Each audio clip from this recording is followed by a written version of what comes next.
Hello again and welcome to the Master's Voice. I am Celestial and you're welcome to this channel. To old and new subscribers alike, you're very welcome. The Master's Voice is an audio and a visual streaming platform that you can find on a lot of different social medias. Some of my earlier messages are no longer able to be hosted here because of YouTube's policies. So you can only find them on BitChute, Rumble, Brighteon, Telegram, and Odyssey. Those are full video channels. You'll be able to find full videos that you can no longer find here. Prophecies like disease and decay in America, prophecies like do not take the pill. You can tell just by the titles of those that I made them during the COVID years. It's amazing how that would be about 5 whole years ago. And so those videos are no longer allowed to be hosted here, so they can only be hosted on alternate platforms. The videos are being translated into other languages, but it's not going as fast as we would like because of difficulties in the translation service. These things have to be done large scale, but we're trusting God that we'll be able to get that going so that more recent prophecies can also get to the point of being translated and not just the old ones. But I do have a channel in German, I do have a channel in French, and I do have a channel in Spanish. And so you're welcome to go to those channels so that you can be able to use the Master's Voice Prophecy blog in your own language. I have a lot of social media. I have Instagram and TikTok and Facebook, and I keep urging people to go to the Master's Voice Prophecy blog. Look for the one that has a lot of followers on Facebook. It's just simply called the Master's Voice, and join the Master's Voice because sometimes a video isn't allowed to be played here, but I always put it on my Facebook so that you can watch it without ads. Sometimes YouTube ruins my videos. They put ads in and I don't use ads. I'm not part of the ad partnership program. Nobody's paying me to make these videos, and so I always advocate for just a little bit of elbow grease. You have to do your part. If you find you're being unsubscribed, I've already shared that YouTube regularly strips subscribers from this channel. If you notice that the channel numbers aren't moving, the channel numbers aren't growing, that's because YouTube takes between 50 to 100 subscribers off almost every day or almost every 2 days. The number can grow. It can pass the 100 mark. When I come back, it'll be back at 250. It'll be back at 150. They're doing whatever they're doing. But I know that in the spirit, the arsenal of the Lord is strong.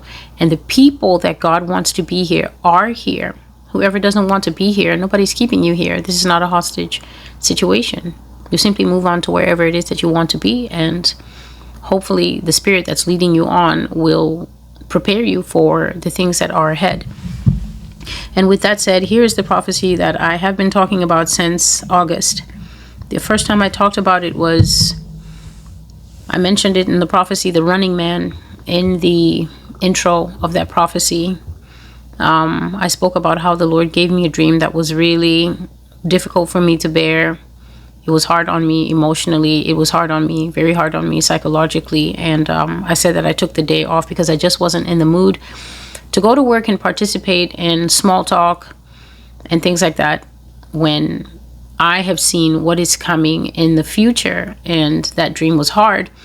And I mentioned it a few times in a few other videos. But then what I didn't know is that there's more in this dream than I thought. There's a lot more in this dream than I remembered. All I remembered was the last dream of the night that I saw. But I had several dreams. And those dreams are very concerning. In terms of America's future.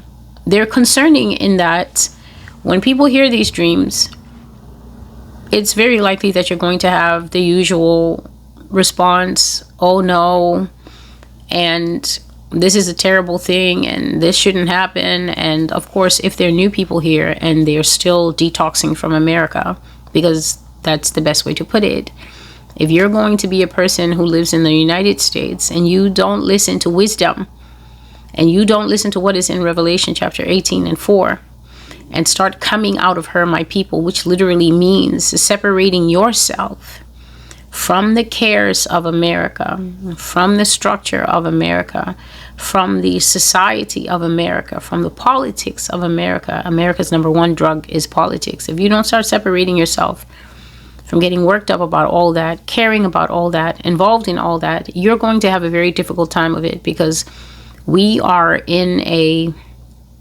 I guess you might call it a circus fun car. And that car is on its way down to the bottom. America is on its way down to the bottom. It doesn't matter if you see protests in America now. People like to think, oh, Celestial's just pessimistic. No, you need to understand my perspective. Because the Lord allows me to sit on his shoulder and see far beyond the time where we are, you have to stop assuming that I have to care about what is natural when people are oppressed. When people are oppressed, they naturally will make noise. They naturally will fight back. And every time they fight back and they score what they think is a victory, if they have a major protest like the No Kings protest, or if they have riots like the riots that have been in Portland and LA, and now ICE has arrived as of yesterday, 2 days ago. I think today is October the 23rd. So I think ICE has finally arrived in the city of New York, conducting surprise raids in Manhattan, and the people fought back admirably, drove them away. They had to call for armored vehicles to help them because they were absolutely surrounded by the people. So it's natural when oppression rises in a society like this one that the people will rise up and the people will fight. But at the same time, I'm not here representing the people. It needs to be understood. I'm here representing the Lord Jesus Christ. I'm here representing the things that Jesus has shown me. And the things that he has shown me are that inevitably America will lie defeated and quiet. So that means if she starts off with protests, which I know these protests are going to trigger back exactly what it triggered back in Kenya. When the beast starts to birth itself, manifest itself in any society, and you rise up, which is natural, to fight back and to protest and everything, the beast will just double down harder. And God made it clear using the Kenyans as an example. The beast has all the infrastructure. You don't. You live in a house that you pay for. You live in an apartment that you pay for. You might own your house, but you still have to pay property taxes on it. You don't actually own the land. And even if you own the land, you still have to pay taxes on that. So you just live in an isolated spot. But the beast owns the country. The government owns the country. So the government owns the means of production. It's the government federal policies that even the farmers produce food in line with. And right now they're complaining because now their subsidies are being affected by government shutdown. And the president told them, you had nothing going on before me. Your lives have been absolutely worthless. You've been a failure until I got here. So you should be grateful that I'm here. That's in a nutshell what he told the farmers when the farmers started complaining that their subsidies were being held up while money is being given to Argentina. So the government has the power. The government has the legal means of force. That's the army, that's ICE, that's whoever else, the police. The government has all the arms of governance. They've got Congress and they've got the courts. So when you rise up to fight tyranny, you can fight tyranny, but tyranny will just double down and hit you on the side of the head with a police baton. So to this dream that left me very distraught, it concerns the heart of politics in the United States, but it also concerns different groups of people, one group of people in particular. And so I'm going to say right here at the beginning, if you're minded to listen, please listen. I'm not feeling the best today, but I didn't want it to be too many days before I made another video. I still have a lot to go through. As I was going through my archives, I have so many messages that I haven't yet made. And so if you're minded to listen, please listen. This prophecy is very serious. And it's speaking of a time that I won't even say is soon to come. The prophecy is dated August the 26th. But in reality, it's already starting to rear its head. If you are on TikTok, you've already started to see videos being made by creators of all skin tones showing concern for this aspect of the United States future. The title is The Council of Israel, the time of Jacob's trouble, August 26, 2025. The Council of Israel, the time of Jacob's trouble, August 26, 2025. Loosely speaking, the time of Jacob's trouble, I think you can find it in Jeremiah chapter 30, and Jesus also mentioned it in Matthew 24. The time of Jacob's trouble is generally known as a time of intense persecution and suffering for the Israelites, God's people. Now, all throughout history, it has been thought that the people who are in the Middle East today, the people who are currently trying to raze Gaza to the ground and eradicate the Palestinians from the face of this earth, it's always been thought that those are God's people, that those are the true Jews. But Revelation 2 and 9 and Revelation 3 and 9 talks about a company of people who Jesus himself refers to them as the synagogue of Satan. He says that they are not true Jews, but that they do lie. And he makes a distinction between them in Revelation 3 and 9, where he says that he will make them come and bow to the feet of his true people and make them known that he has loved his true people. But there is something about the way God operates that a lot of people of, I guess, all backgrounds who claim to be Christians don't understand. A lot of Christians seem to think that Jesus can only be one thing.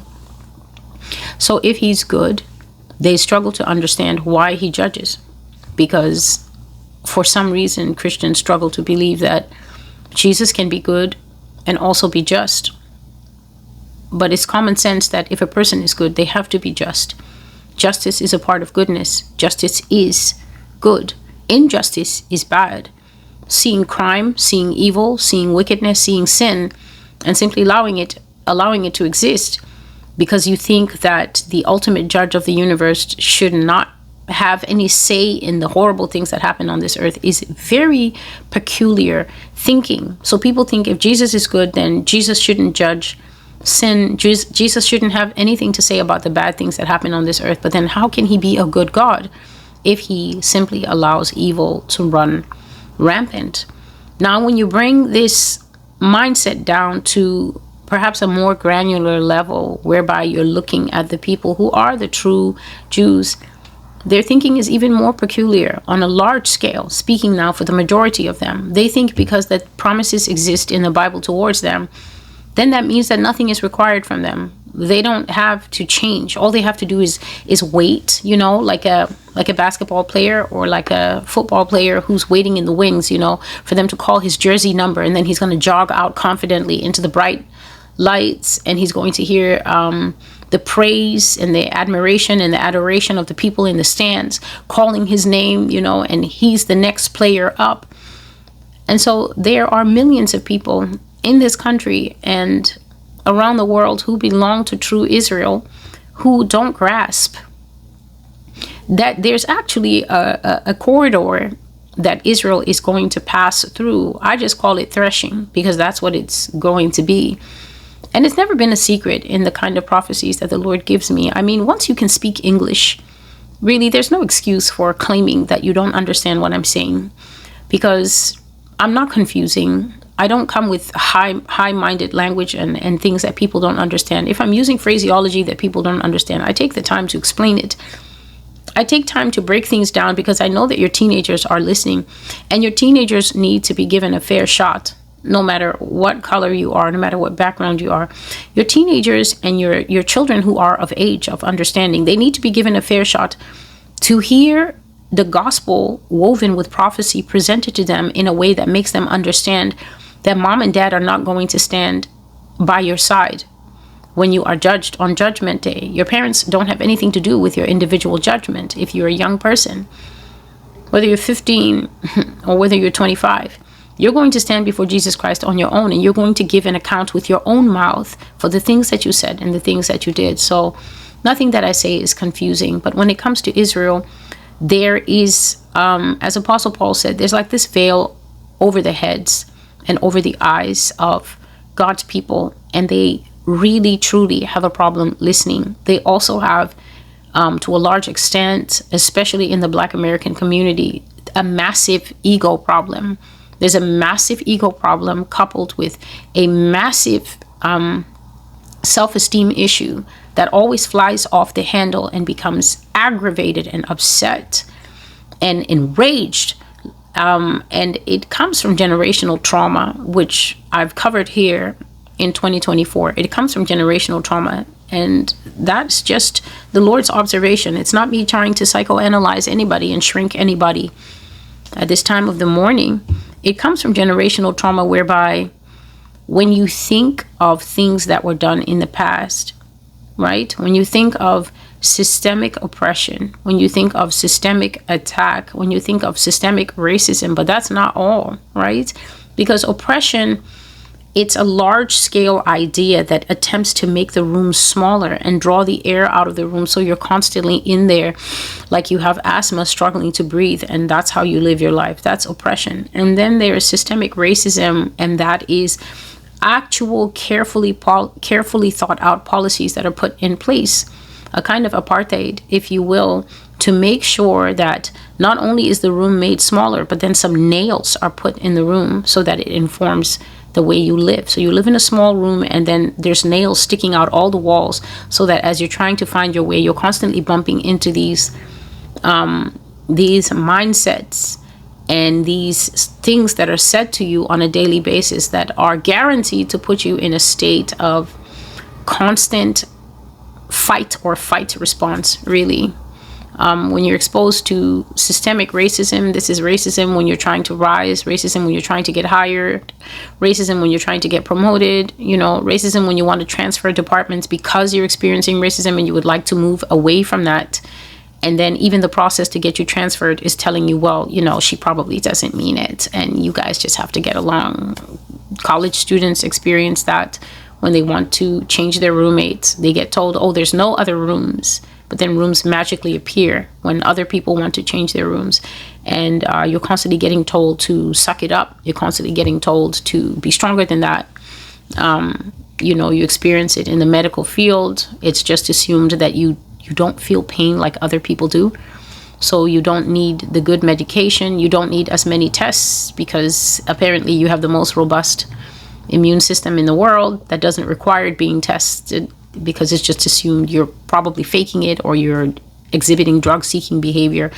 All sorts of things are threaded into the daily life of being a minority in the United States. You live outside the United States, I know you don't know what I'm talking about. If you have a problem with the government, you all look the same color, and you're all having a problem with the government just based on the fact that the government is just corrupt, because that's what governments do. But when you live in America, the corruption is seeded through and layered in with 1,000 different other nuances. And so the people who have been subject to that, even though they have not been subject to the actual physical touching that their predecessors were, the people who lived before the Black American community and the Native American community in the United States were not only subject to oppression, they weren't only subject to othering, which is just being made less than the full human being that you are. They weren't only subject to racism, which was embedded in the system to make sure that you're running with heavy ankle weights on your feet so that you don't get far. And those systems have, by and large, been decimated within only 11 months of this new administration. But there's always been the allegation that, well, why don't you do as well? Because people think that if you roll something back in 50 years, then it undoes 400 years of when you were doing it, which is just, I don't know, bad math. But the people who are alive today, more or less, have not been subject to the actual touching of their frame. The anger that they carry is mostly from psychological damage that is done to you every day, having to experience certain things. But it doesn't really come from having hands put on your body and being carried off to a tree, for instance. And as you see the tree approaching, you know what that tree means for you, because you can't fight a mob of 10 people.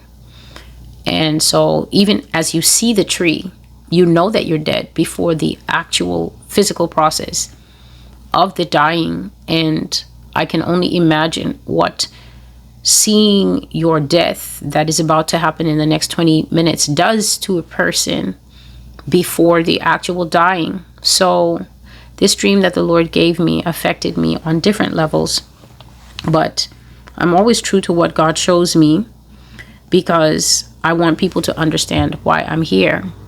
I'm not here to talk to you about the present. The present that you're experiencing in the United States, I talked to you about it in 2019. What you're living through right now, I told you about it in 2020 and 2021.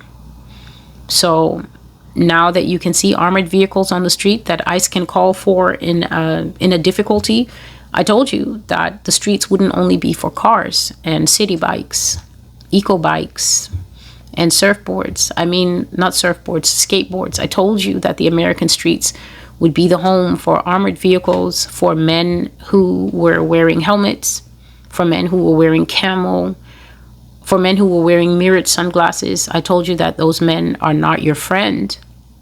And I told you that everything you've seen in Zero Dark 30, which I didn't watch, and everything you've seen in all these Desert Storm movies that had you cheering for these heartless people would be brought home to you with power. And so what you're experiencing now was a prophecy, which is, it is the revelation of the Most High God to an audience ahead of the time it comes to pass. And so what I'm speaking about now, for instance, all the prophecies that I've made in 2025 about the fact that a civil war is coming to America, I've been making those prophecies since 2020. So when we actually are in the war, I'll be talking about something else. That is, if I don't manage to finish everything and finally get that break that I'm chasing, that rest, that retirement that I personally am chasing. So what I'm talking about now, I'm not talking about it now just to talk about it. I'm talking about it because it's coming. And it's important for you, if you are in the communities that will be affected, that honestly, if you don't learn how to not just cope, because coping is not enough. As I was preparing this prophecy, I was thinking, Lord, it's not just about coping, because coping is, it's almost like a no man's land. And in no man's land, anybody can win. And most of the time, the devil wins. If all you can do with the information I'm about to share with you is cope, you've already lost. You are basically like that black man, that black woman, that young black boy that is being carried inevitably toward the tree. When you see the tree, you know what the tree means. And so that's why a lot of the time when they catch people for lynching, they don't struggle, because the closer you get to the tree, your body, the adrenaline is going away, because the adrenaline cannot overpower the fear that is coming upon you, because the meaning of the tree is not a secret in the United States of America. You're a Nigerian, a tree is just a place to get a mango, right? But when you're American, a tree can be a very triggering object, depending on if you're near that tree by your own choice, or if you're being carried to that tree by a group of white men. So coping is not it for you, America. Afro-Americans, Caribbean Americans, Africans who are here, who have become Americans. The tree is drawing closer. And so if all you're planning to do is cope, you've already lost. If all you're planning to do is fill my video comments with angry, what are we supposed to do? I'm going to go right ahead and tell you that you'll figure it out. You'll figure it out. You'll have to.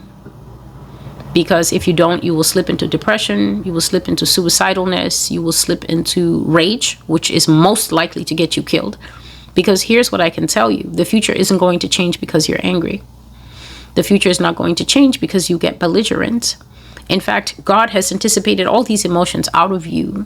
And basically what he says is, you will go down on your knees and you will finally focus on him for probably the first time in your life. You're not going to focus on the great story of being black in America. You're going to leave that. For the first time in your life, you are going to abandon your big identity as black in America, because the America that's coming, you're going to learn, along with a very big bunch of white people who actually have souls, manners, feelings, compassion, just proper humanity. All of us are going to learn that in America, no bullet stops to ask, are you Haitian, Jamaican, African, or Black American? There's no bullet coming out in a race war that's going to pause to make sure that you are African American, or you are a citizen, or you have status. And if what happened in the aftermath of Charlie Kirk's killing didn't teach you some fundamental lessons about the fact that when anything goes wrong in this country, it's naturally always you, and you will always end up on a tree. If that didn't teach you anything about the fact that how hilarious and ridiculous it is to have a mindset that thinks that when you have a foundational oppressor, that the oppressor is creating, like, I don't know, categories of which type of Black he hates. It's very ridiculous. When you have an oppressor and his antagonism is toward one group, very odd for that group that is the target to start segregating itself into different segments. And God is always saying here in this prophecy that only one group of people do that. Only one group of people in the targeted group do that. So let us hear the word of the Lord. August the 26th, the Lord gave me this dream, 2025, and the title that he gave it is The Council of Israel, the Time of Jacob's Trouble. So I went to bed, and I had dreams about the politics of America. And what I saw in these dreams is that the politics of America was shifting in ways that are absolutely illegal. Please bear in mind, this is 2 months ago. Now, America has been in a total tumult. But this that God showed me, like I said, I'd forgotten all about these that I'm going to share. The only thing that I remembered from the night of August 26th was the part involving the changes that are coming to affect the lives of Black people in this country. The rest of it, I wrote it all down completely out of my head. I only remember the traumatic part. So going through my notes, I was very surprised to see that I have a ton of dreams here from the same night. But I saw American politics shifting into something that was absolutely illegal, something that can never be legal, was absolutely illegal, but it was being made legal by ways and means which very few of them were shown to me in the dream. So the overarching structure that we will simply call U.S. politics was being inexorably changed. That means inexorably means without a way to stop it. I want you to just imagine the side of a mountain that has been weakened by water, and that thing is now starting a slow creep down to completely cover a village that's at the bottom of the mountain. There's no way that you can go back in time and stop the rain from falling. There's no way that you can go back in time and stop the soil from absorbing too much water. There's no way that you can go back in time and stop the part of the soil that is now too soaked from starting to creep down. There are certain processes in life that when they start, they're inexorable. It means that they're going to complete their path. No matter what you do, you can protest, you can cry, you can say, this is not the America I grew up in. It doesn't change a thing. Those things are going to go the way that they're going to go because the processes that set them in motion are too big to be stopped, and it's too late to try and stop them. So it simply means cannot be turned back or shifted. American politics was starting a shift into illegality that should not have been, but was. And on top of that, God didn't show me the actual mechanisms by which it would happen. So God was using representation in these dreams. It was a series of dreams, and he was using representations or codes for the changes without just showing me outright, you see this guy? Sometimes God gives me a name, right? He's like, you see this guy is going to do this thing And then I just see, and I come and tell you, I saw this man in the government and he was doing this thing and God says he's going to do it. It wasn't like that. So I don't have the full understanding of all the things that I'm going to talk about, because I have to say that this section of politics, I haven't studied it in depth. So I don't really know. But what I do know is this: once I have seen of the Lord and I'm faithful to represent it and proclaim it exactly as I saw it, I'm confident that God knows that in the audience listening to me are people who are extremely studied. This is not people who are going to comment according to their emotions. This is people who actually have the studied knowledge, because it's their field, or it's their area of interest, or it's their area of study or professorship. And I know that in the future, when these dreams are open to a wider audience, many people in hindsight will see that God was talking about their future long before their future became their future. So I know that when this dream is fulfilled, it will be heard and rightly understood by those to whom God has given expertise and knowledge. Mine is to say what I see. Now, the problem with these dreams is that I was really suffering as I was having these dreams. I couldn't fall into a proper REM sleep to start with. And everybody knows that when you can't fall into proper REM sleep, it's a horrible night. You toss, you turn, and you just don't feel peaceful. But on top of that, I was being stabbed all over my body. And this dream just reminds me of that dream, the fig, the seeds, and the V's, the injectables. I've never suffered in a dream like that. I don't know who was stabbing me, but that dream was horrible. And it was a pattern dream as well, just like these ones. These dreams are so painful. I was getting pressed down in the bed. I was hot. I was being poked and prodded, and I was being stabbed, that I was in actual physical discomfort. Like I could feel the thing, the whatever stabbing me, the spiritual warfare, whatever stabbing me, and I couldn't get to sleep.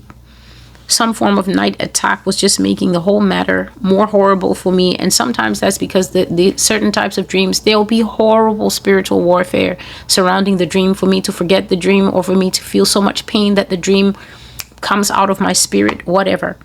So I couldn't go to sleep, and I was being harassed to a point where inside the dream, I'm having a dream, I'm in some form of sleep, but I am fully wide awake due to this stabbing. And these dreams just kept repeating and repeating, and I couldn't get any rest.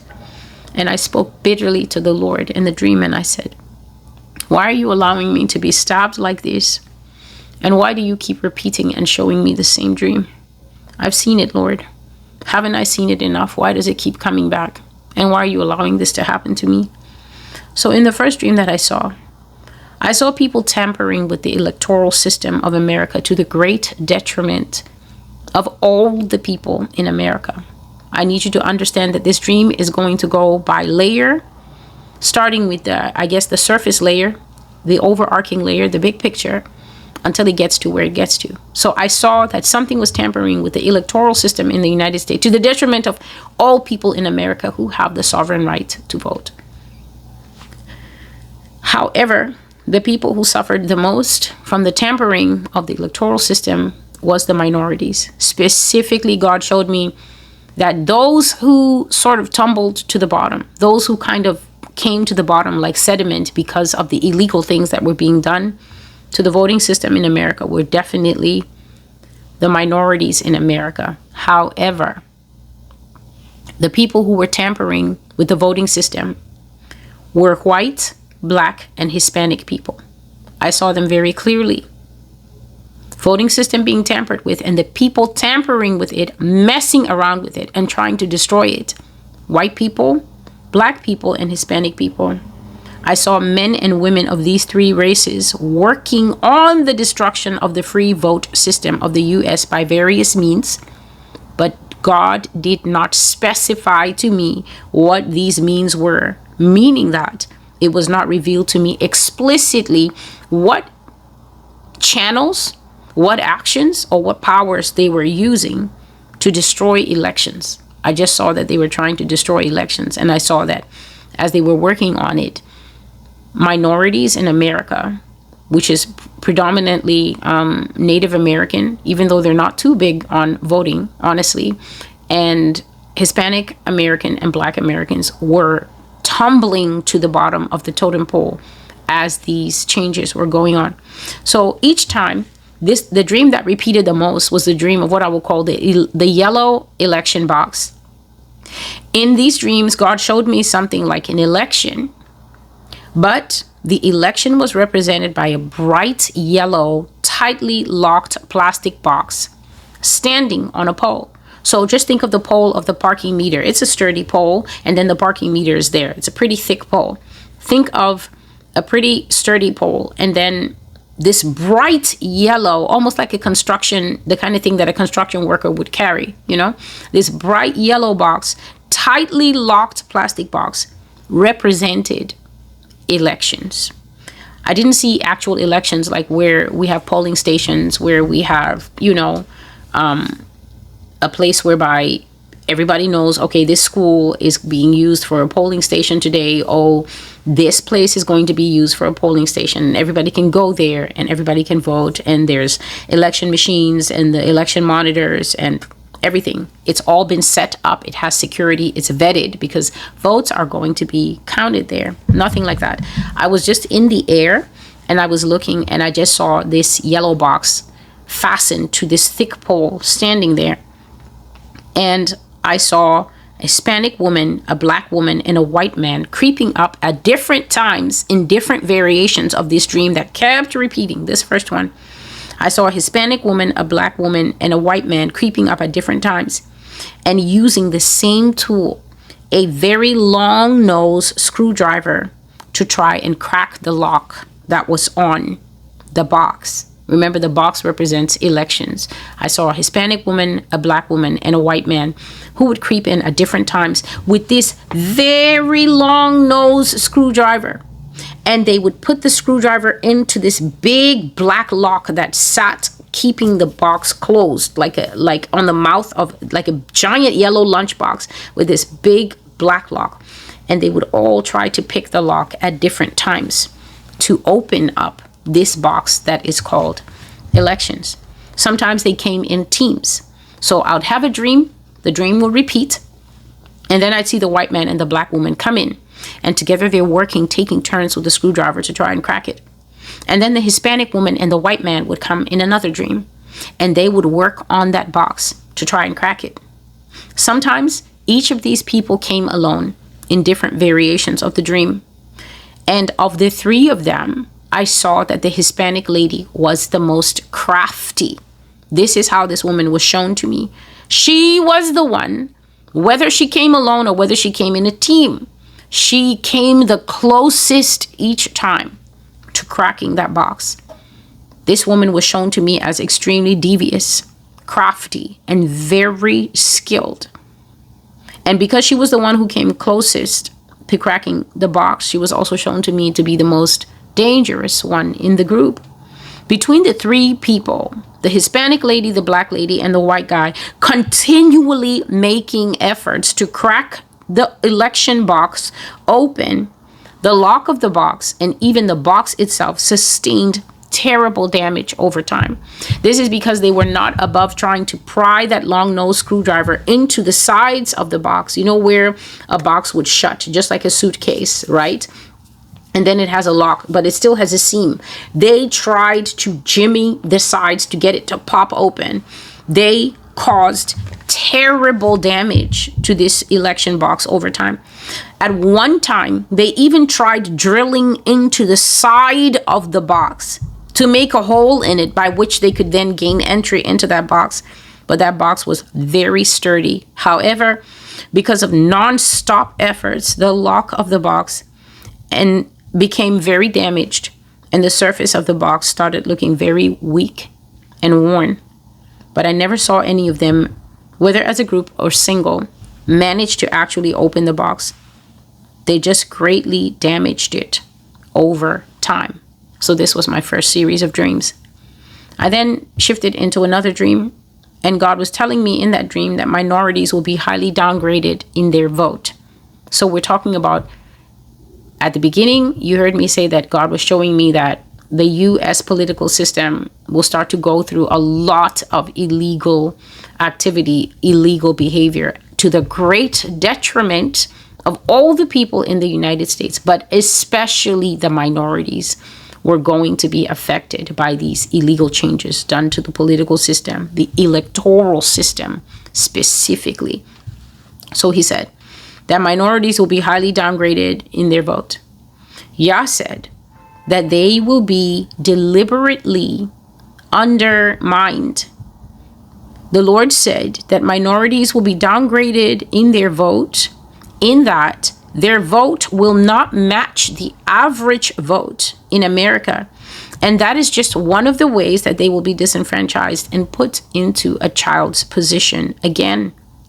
Yah said to me that minorities like Black and Hispanic will suffer civil rights losses in the extreme until it feels a lot like old times again, when the people of America used to burn towns and stalk and harass people for daring to be successful while not being white.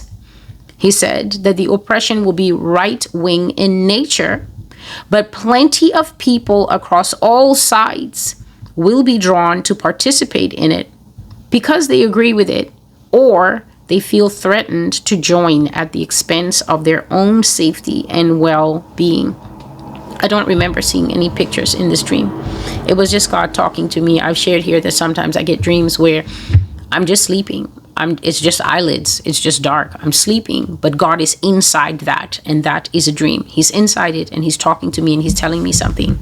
And that is what I dreamt, that minorities are going to suffer a serious downgrade in their vote, specifically Black and Hispanic voters, in that God says the vote of a Black person and the vote of a Hispanic person will not be equal to the average vote in America, meaning that white people will have stronger votes in the United States than Hispanic people and Black people. And he said that's just one of the ways that the political structure of the United States will change to put Hispanic and Black people, and obviously, I guess, Native and anyone else who is deemed a minority, in a child's position again.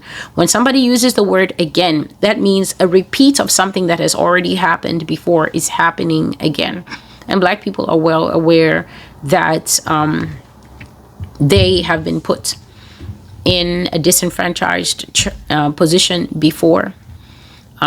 They have had to be the beneficiaries of the Emancipation Act, the 13th Amendment and the 14th Amendment, to simply bring them up to speed and make them full human beings in the United States. And so he says that civil rights losses will happen in the extremes. In the extreme, civil rights losses mean that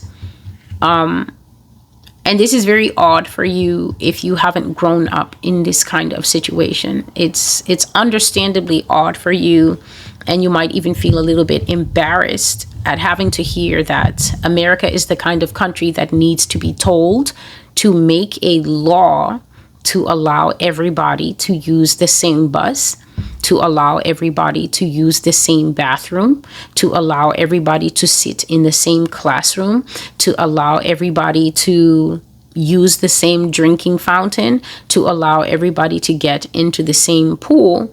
This country is the kind of country that had to be told simple, basic things that other human beings already know and understand. So America had to be educated in those things, and she basically fought a war. A whole war. Just imagine sending your son off, sending your husband off, watching your brother go off based on the ideology that I want to have everything, and I am willing to fight and I am willing to die to protect my right to have everything and my right to segregate myself away from other people who are obviously here, which is so odd. I've said you can have these people in proximity to you, and when you give birth and your breasts are dry, you don't mind the milk of a Black person going into your child. But then your sane brain, right, that is cooked like scrambled egg, now tells you that your child who is breastfed from age 0 to age 4 off Mamie's milk, you are superior to the woman whose breasts are able to supply enough milk for her child that she's nursing at home. And then you will turn around and look at that person and say, the person is a monkey. The person is a monkey baboon. The person is so many other things. How do you take nourishment from something that is supposedly inferior to you? Aren't you slow in the brain? How do you call somebody lazy that will work from sun up to sundown in a field that if you got out there, you would roast like Papa de corn, as Megamind would say? Aren't you unstable in your thinking? It takes a very split brain to justify abusing labor and abusing personhood, bringing someone into your home and giving them access to all your cooking ingredients because you acknowledge that they cook better than you and you love their food, and then you will turn around and beat the son of that person and lynch him in a tree when you're angry. It's an unstable group of people, obviously, that have run this country for untold centuries. And it's their unstable descendants en masse who continue to hold the position of power. And this set of facts is basically what's looking us in the face again. When God says again, he means that I guess you could call it dystopian, because there's no other word to really apply to a society that is willing to feed off of something it claims to hate. It has to be the most stupid thing I've ever heard in my life, that you will sustain yourself off of a source that you say you hate. This is hypocrisy. That needs to be studied, but I'm not in the mood for studying anything right now. I need to get through this message. So when God says again, it means reverting to situations and circumstances that existed before. And even before I had this prophecy, I will say that sometimes you can see the shape of a thing, but you don't know what it is that you're looking at. And understandably so, because the mind does have some protective buffers. For instance, sometimes there's situations, sad situations, where people are in relationship, they're married, and then one person tells you, I'm going to kill you, and the other person doesn't take it seriously. What do you mean you're going to kill me? And many people have learned off the back of being killed that the one who first voiced it and said, I'm going to kill you, actually meant it. But because of the protective buffers on the mind, what would we be as human beings if we walked around believing that our spouses meant it when they were going to kill us, that our spouses meant it when they said, oh, I'm leaving you, and we've been together 22 years in this thing? What do you mean? So it sometimes has to follow through with action, and then it becomes clear to us that this was no idle threat. So you can see a thing, the shape of a thing, but you don't know what you're looking at. But when I saw the president of the United States come into power, and in the midst of all the things that he's constantly telling us that the former president has done, and personally, I have no thoughts to the forward or the backward of that, because American politics is not my business. My business is the fact that America will eat herself up, destroy her own political structures, destroy her everything, her own society. America will destroy it. And so that is what I'm tasked with, making sure that I make that known, and then watching over it as the Lord is performing his word. So for a man who came in listing 1,001 Dalmatians of all the things that he said, the former president had messed up this and messed up that, Joe Biden did this, Joe Biden did that, we're going to have to get in there and fix it. I truly was perplexed to see this man roll back the law, or the promulgation, not exactly a law, but just it's kind of a little fix. That's what American laws are like. American laws were fixed in stone in a very racist posture when they were first made, and then they had to go all over, right? Adding little band-aids like, okay, we fixed this, you can be in the pool. Okay, we fixed this, you can come to the school. Okay, we fixed this, you don't have to sit at the back of the bus and make a fuss about it. So the real law is there. I showed it to you in one of my last streams, one of my last videos, that the real law exists, and it is here. It is this part of my palm that I'm showing, that is the massive part of the palm. And then you see all the fingers attached. Obviously, this part of the palm is absolutely useless without the fingers to provide leverage. This is a whole unit. So we can't say that all the bylaws and all the extra laws and all the amendments that were stuck onto the original body of laws are useless. No, they go together. As you can see, the fingers grow out of the hand. However, it is possible to lose all your fingers in a work accident and just have your hand, and you'll still be alive. You can live without your fingers. They're nice to have. They're essential, but you can still live without them. And that is what this president is doing. When I saw that this man came in and had a desk full of things to do, fix the money, fix the grocery prices, show us the Medicare plan that he's been talking about since 2017. When I saw that he had all these things to do, and instead he went after and dismantled the law that protected against segregation of the drinking fountains in public buildings. A lot of people were talking about it. A lot of people are saying, what kind of move is this? It makes no sense. But to me, I found that an intense curiosity, because I thought, what an odd thing to concern yourself with. What an odd thing to make sure that you take care of.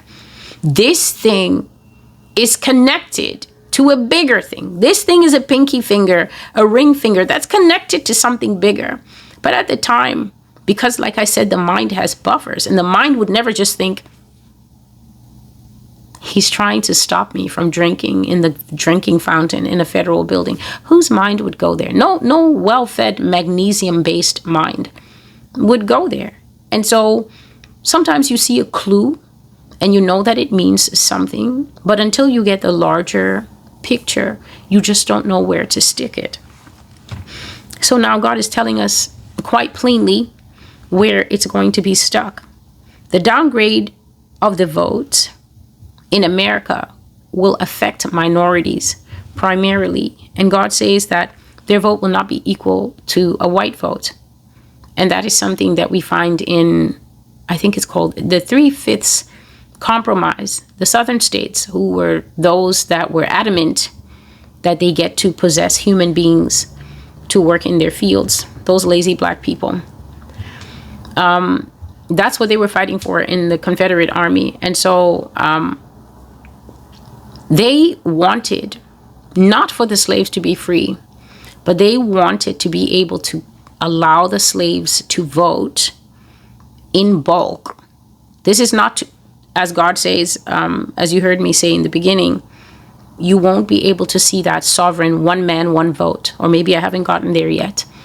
This thing where one person has the right to go and cast one ballot, and that's your sovereign rights. This is one of the most important rights of a human being, especially when you come of age and you can finally go and vote, right? This one man, one vote thing.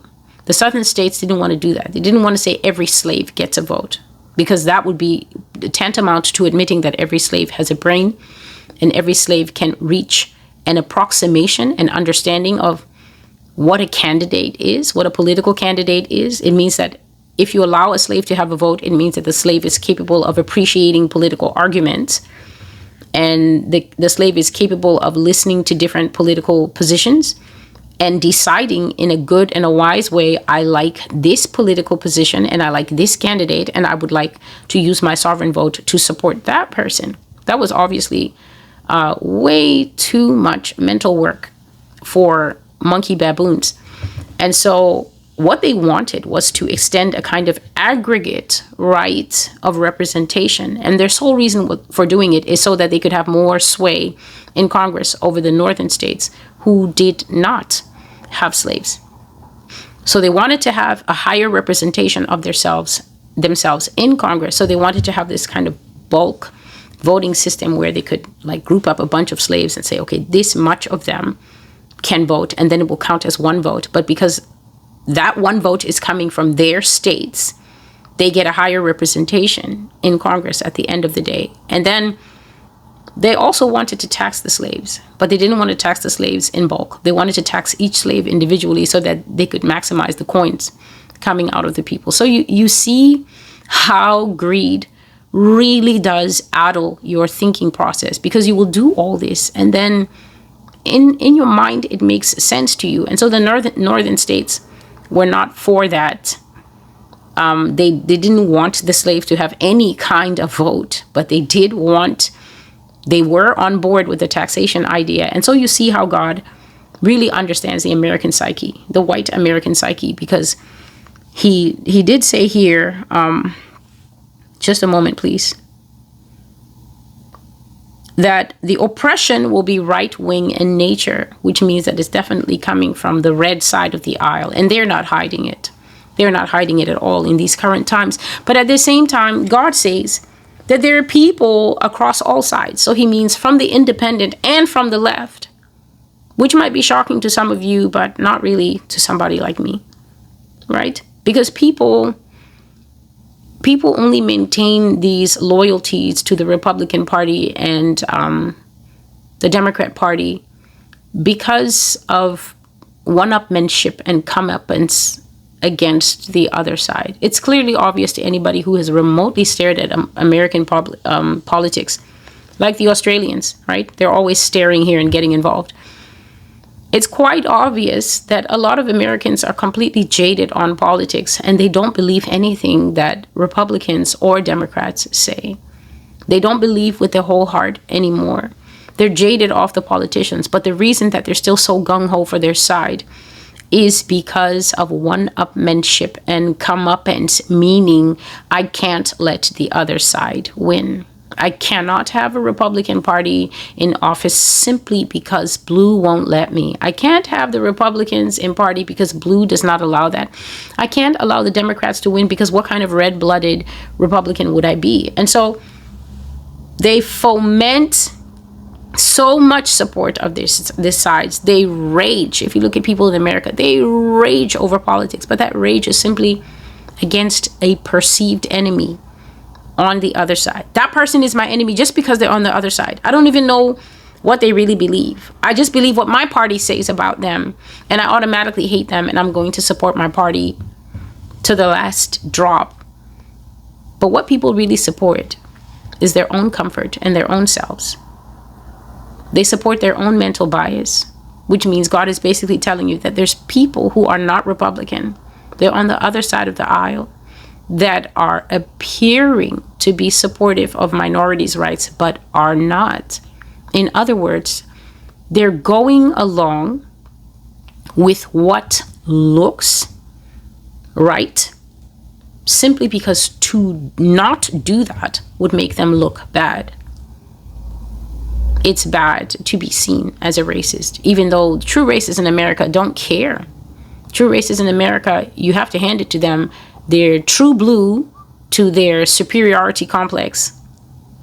No matter what, they don't try to hide it. But there are other people who have the same ideals as the true racists, but then they want to work in certain places. They want access to certain spaces. They want certain bases, certain benefits that you can get by being associated with minorities. And so they will downplay their real beliefs. But then a lot of people who have mixed friend groups have been going through shock since 2020 to find that people that they thought were eye to eye, skin to skin, seeing the same as them, now started to manifest other colors. And usually you won't find this happening on the Republican side of the aisle. You will find this happening on the Democrat side of the aisle. You'll see Black and Latino people shocked to find a longtime friend saying something that is so off color that they say, wait, what do you mean by that? And then the friend says, yeah, I don't see the problem with it. And that's the first time that the minority wakes up and realizes,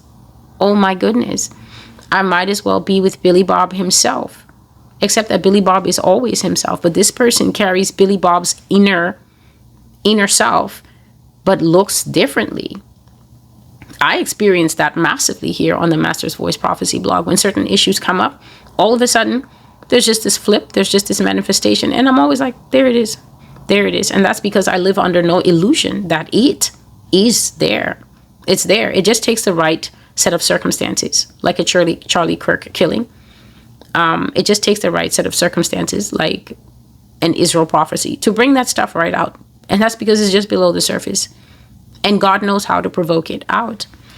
So when God says when life feels a lot like old times again, then he specifies the old times, and he says that's when the people of America used to burn down towns and stalk people and harass people. People used to riot in this country if a black community like the one they had in Tulsa or the one they had in Rosewood managed to actually build itself a functioning society that wasn't relying on white businesses, on white stores and anything. When they saw that kind of success, people literally became rabid, and they would go into those places and burn the places down and murder a lot of people and destroy all the means of industry, all the means of production, all the means of self-sufficiency. And then they would move on again. And sometimes they would rezone that area to make sure that that success that they had destroyed could not be replicated. So I have a few examples of that, but I can give it at the end of the prophecy, because we need to understand. God says that people from all sides will be drawn to participate in this disenfranchisement that will put minorities back in the position of children. And he says they will either do it, the right wing will do it just because it's beliefs, it's belief-based. They believe that it's actually right. They believe that it's actually morally right for them to hold the high ground and everybody else to hold the low ground. But God says that others will join in because they agree with it, and others will join in because they feel threatened. Their well-being will be threatened.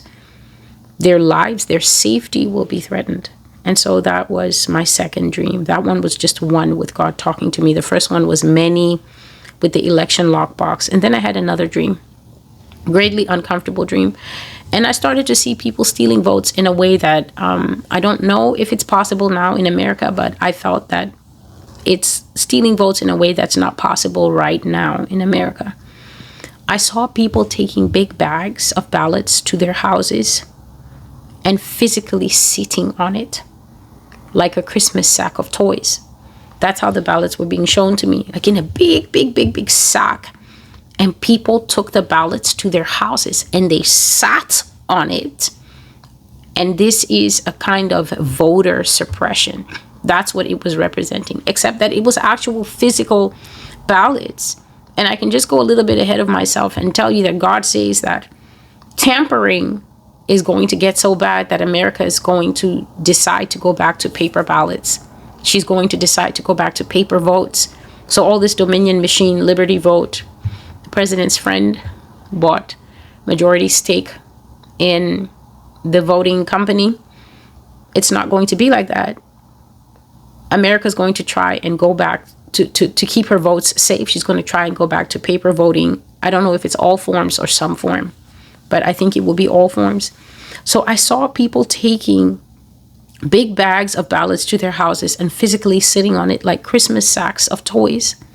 Big sacks filled and stuffed with paper ballots. I saw a person steal it and put it in a big red sack like Santa's bag. And they took it to their house and sat on it. The more he sat on it, the more the ballots couldn't be counted. I also saw ballots being diverted, as in, this is how God showed it to me. They were flowing like dashes across my vision, floating in the air on their way to be counted. Just imagine a ballot followed by another ballot, just like a cartoon, but it wasn't a cartoon. It was the ballots floating in the air like a little marching line, right? Ballot, ballot, ballot, ballot, ballot, like this. And they were flowing in the air past my line of sight on their way to be counted. Dash, dash, dash, dash. Going one way. Then a new instruction was given to them.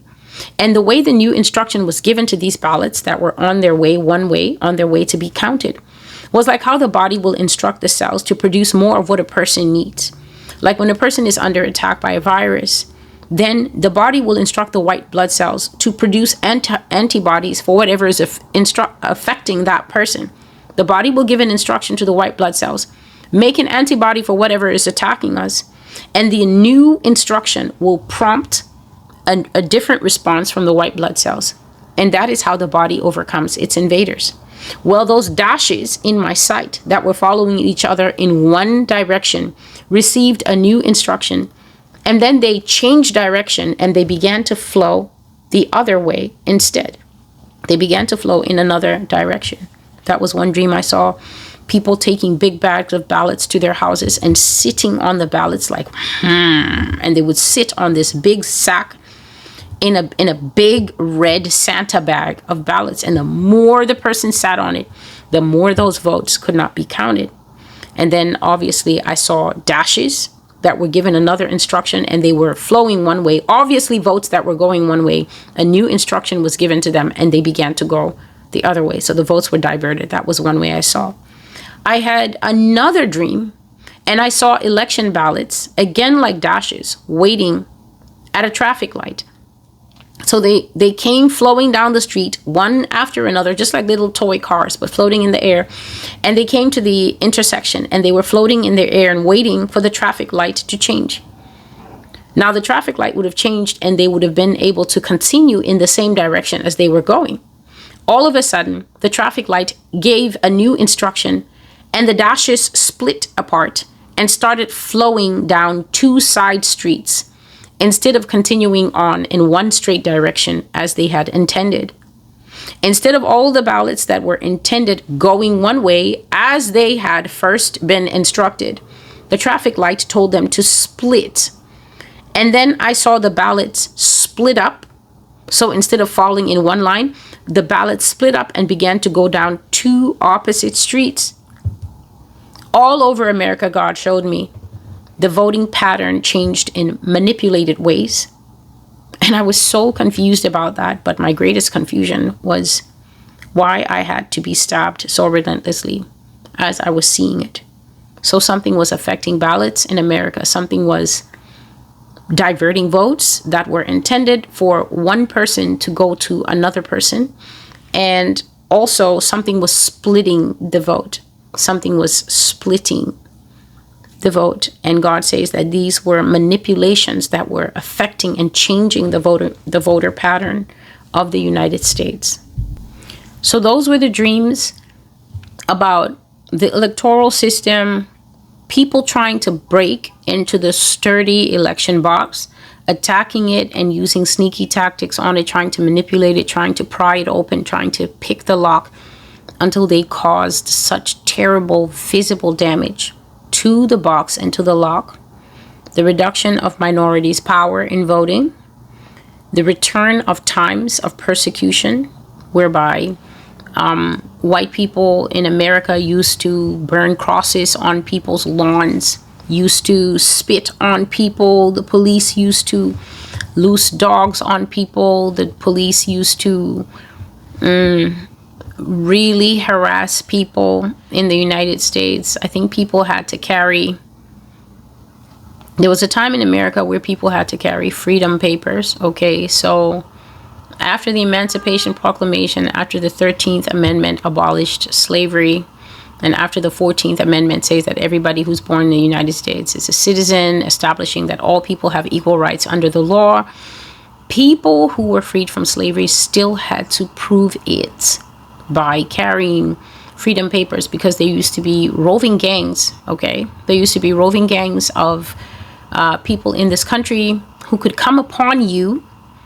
So ICE is not new, really, who could come upon you and snatch you up even if you had your freedom papers. And this was a terrible thing, because if those gangs caught you, they would take you right back to the South. They would take you right back to the South. In the South, hidden plantations remained for decades. I mean decades. Okay, they were finding one, I think as recently as 1971. They just made some movie about it and everybody kept saying it's a lie, but no. And a lot of the places, the slave masters never told their slaves that they were free. They never informed them of the political updates and just kept them working until they died, because they couldn't read, because they didn't have access to benefits, didn't have access to education, didn't have access to a ton of things.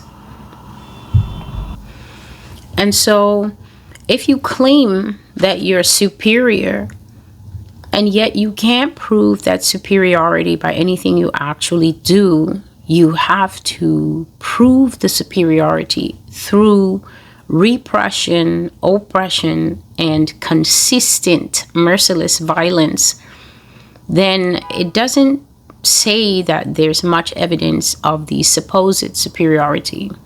What it does say is that mindsets will drive you to assert dominance through force. And that is more in keeping with what the Bible says about the nation of Edom, because that is what his own father said to him before dying.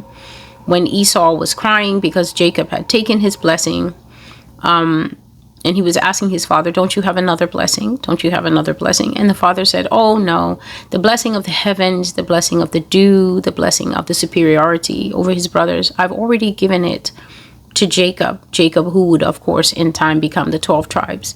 So Jacob is the line through which the Lord would fulfill his promise of his own people known as Israel, for Jacob's name was later changed to Israel.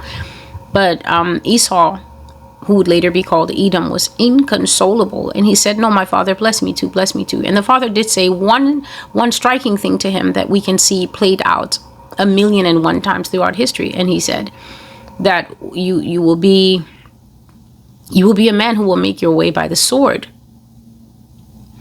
You will be a man who will make his way and establish himself by the sword. And so this is basically the legacy that we see of Edom across the world. Excuse me, please. Taking things by force, taking things by violence, taking things by subterfuge, taking things by coercion, taking things by duress is not evidence of superiority. It's just evidence of a broken moral compass whereby you think that you should have everything. You justify it by saying, well, the thing that other person has, they don't know the value of it the way I know the value of it. And so if I would value it more, I should have it. I should go over there and take it away from them because, and then you come up with all these narratives. They're not capable. They're lazy, they're childlike, they don't know how to manage the resources that they have, they need guidance. These things are not evidence of superiority. They're just evidence of unfettered greed is what they are proof of.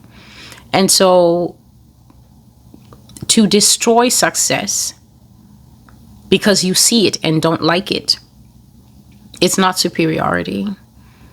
It's vengeful behavior. And this is what God says we should expect to see happening. And to the people who might think, oh, but it doesn't happen now. Well, obviously, nobody carries a sword anymore. Nobody's carrying a sword anymore unless you're, in Japan preserving samurai traditions. How it happens now, like I explained in the beginning, is gatekeeping, for instance, making sure that you're overrepresented in positions of power, right? Making sure that in those positions of power, let me give you a simple one, HR. In those positions of power, you get to do a lot of power brokering inside corporations of all sizes. And so it's the same thing as using the sword when you mediate disputes and overwhelmingly find in favor of the people who look like you, the gatekeeper. That's one thing. So you fail time and time again when given the opportunity to judge fairly. Excuse me, please.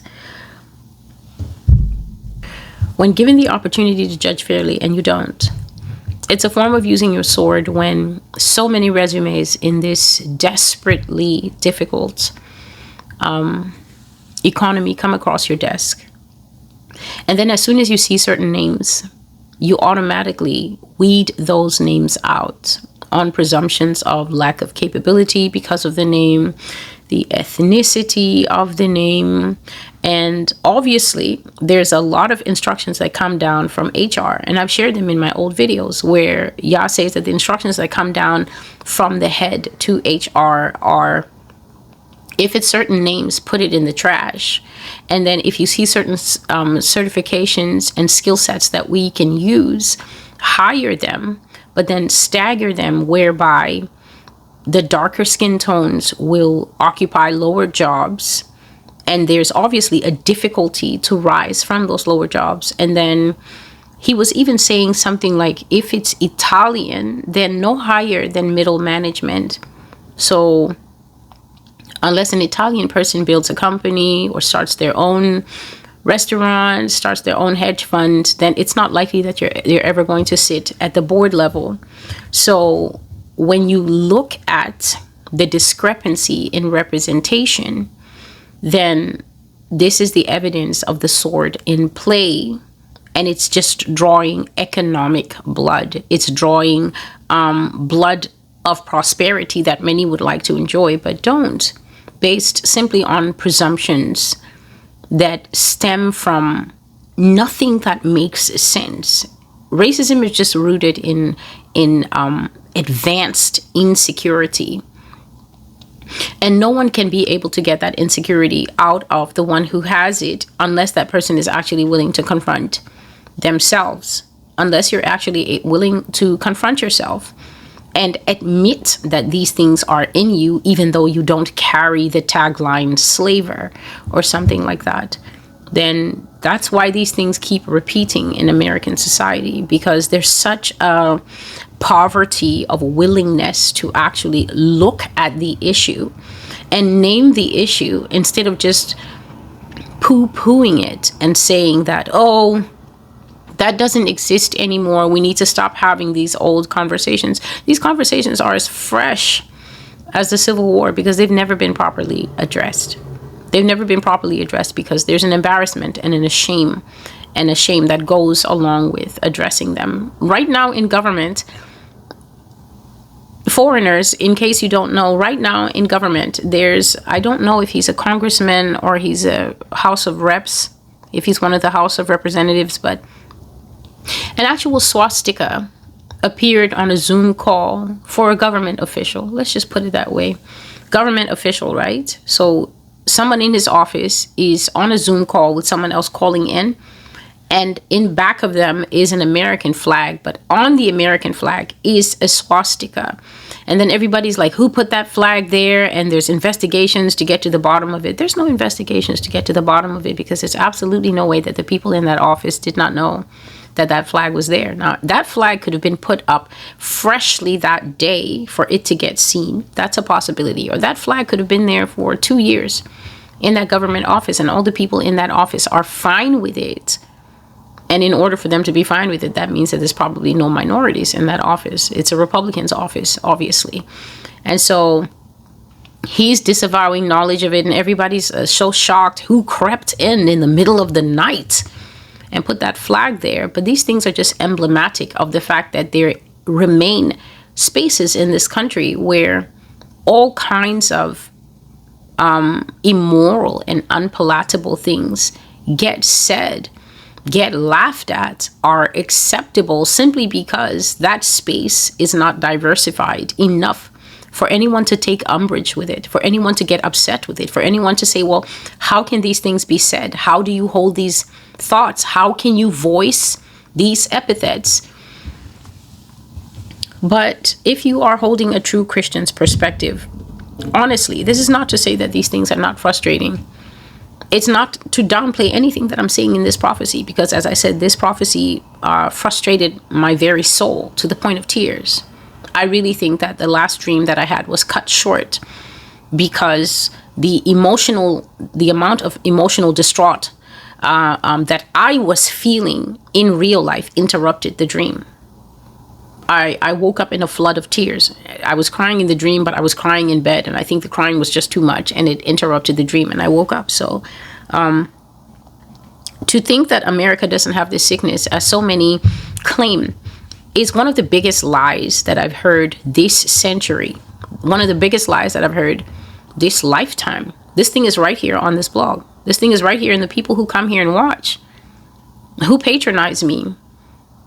The ones who patronize me, I think, are even worse than the ones who just come here and call me the N-word and call me all kinds of slurs. They're being who they are. But the ones who hold secret resentment simply because they don't think that I'm qualified to do what I'm doing, and they have questions like, why would God pick this way? And all I can say is, do you own a Bible? Have you ever read it? Have you ever heard of a prophet in Israel who didn't look like me? I think the only reason that God deviated from the script is that I'm a girl. Nothing else is different. And so after all these dreams, I kind of woke up. The night was gone. It was morning, like it is now. And I said, Father, look at the time. It's morning and I haven't slept. You know that I was up late. I specifically asked you for a time to rest so I can wake up fresh. But see, all night I've been tormented by basically the same dreams. Why are you showing me the same dream again and again and again? And why do I have to receive it with so much pain? Look at me now, Lord. My body hurts all over. And I know you will still want me to make this into a video when I come home today. The best I can do is I'll put it on the community page. That's what I thought I would do. I said I'll put it on the community page so that I can keep it fresh in my mind, because when I post on the community page, it's the first place I will look when I get home, like, oh, this dream. And then I will make it. So I said, to keep it fresh in my mind, I'm going to post it at least. And then I will give myself room for the day until I can come home and make the video. But then I lay down and I thought, there's still a little bit of morning left. Let me try and sleep for at least 1 hour. And I prayed and I asked God, please, I want to sleep for just 1 hour before I really have to get up and go to work. But when I lay down, I had a dream, a real dream, a dream that was so real that I didn't know I was dreaming. I wasn't partly awake like before with the election dreams. I was in full sleep, full peace. And so I was able to get into that deep sleep where I have these dreams, most of the dreams that I get from God. And when I found out that this dream was real and that it wasn't happening, I was startled. But the way I woke up, I was crying very hard because of the power and the sadness and the frustration and intensity of what I saw. And it took me time to compose myself. And I did not go to work because of the dream. And so here it is. I dreamt that I was in a very big town, except that there was no town to be seen. The feeling that I had is that there was a very large settlement. You could call it a town or even a small city on one side. And then there was equally a very large settlement on the other side. So one to the left and one to the right. But where I was, there was nothing. It was kind of a crossroads, even though I think a crossroads has to be two roads crossing. And where I was, it was just one kind of long road where if you went far enough along to the left, you would hit a city. If you went far enough to the right, you would hit a city or a major town. I don't know where I was. So I don't know the name of that town where I was or the towns I was in between. I don't know what part of the country I was in, but if I had to guess, because of the way that the main people in this dream were attired and behaving, I think it had to be the Deep South or just the South in general. There was a meeting going on, a very big meeting. And I'm talking about a big and important meeting, but I don't know what the name of the meeting was either. There was no name for the meeting given to me in the dream. But when I woke up, the Lord told me that meeting is called the Council of Israel. Council of Israel is when all the Israelites have to come, even the children. No one is to stay in the tents. The entire nation of Israel is to come and gather. And then they would listen to Moses. They would listen to Joshua. They would listen to whoever was the leader at that time. So for now, as you listen, just think of it as a meeting in a town far from home, at least for me, a place I don't know and haven't been. And the name of the meeting was the Council of Israel. So there's this massive gathering in a place where, as far as I can see, there's nothing there. There is nothing there. There's just this road running there. And I don't see town amenities, residential areas, general buildings like the post office, the feed store, the church, the town library, city hall, nothing. So I'm just on a dust road stretching out to two horizons. There's only one building around, and there is a massive tree behind me. I've never seen a tree so big in my life. The tree was so big that if you're looking at it as a backdrop, the tree tapers from one end of the whole thing to the other end, a large tree. The tree is standing there. I'm standing in front of it with the road stretching out, and there's a building, and the building is off on the side of the road. You know where you would find the shoulder of the road?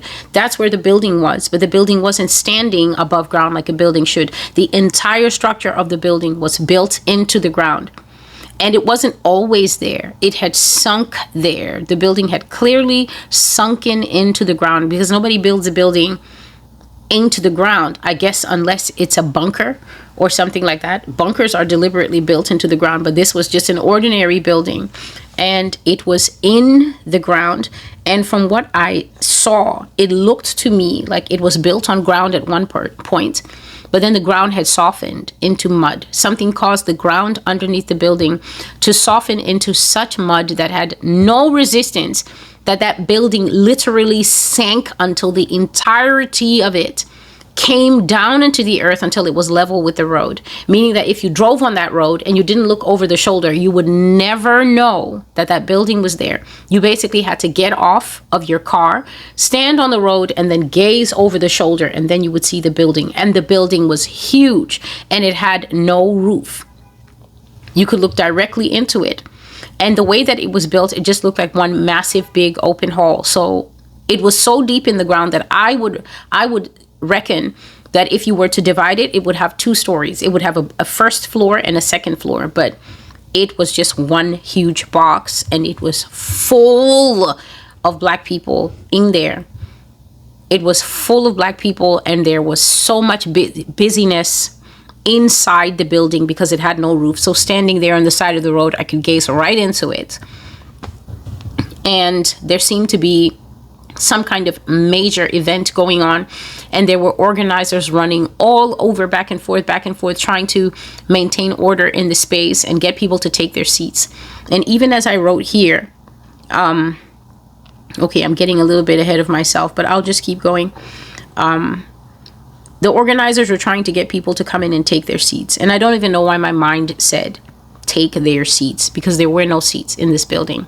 The building was 3/4 adults, all of Black descent, and a lot of them were wearing clothes that gave clues to where they came from. So they were, I saw a lot of African dress, you know, the natural clothes of different African countries, like their cultural dress. There's the term, cultural dress of different African countries. So there was so much color in there. And I also saw a ton of people from Afro-Caribbean descent. They were almost the majority that were inside the building. Okay, they were a very large contingent, Haitians and Jamaicans and people from the Bahamas, that kind of thing. And I saw them. They weren't exactly wearing their flags, but they were just dressed in a way where I knew, okay, these are people from the Caribbean. And all the adults were standing in the beginning part of the room, I would say up to about halfway, standing room only. And their eyes were fixed on a speaker that was standing on the podium. And that man was speaking with so much passion.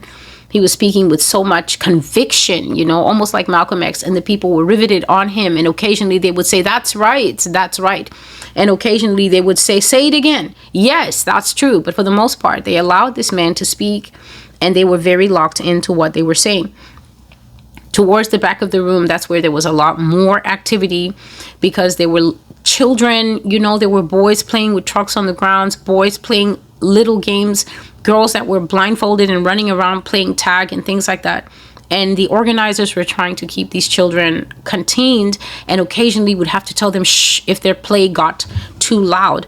And then the much younger babies were being entertained with toys, with blocks, and the young ones that are too little, they were all sitting in the lap of a lady. So there were a lot of ladies sitting against the wall, and they had maybe one baby, two babies on their lap, and they were rocking them and putting them to sleep.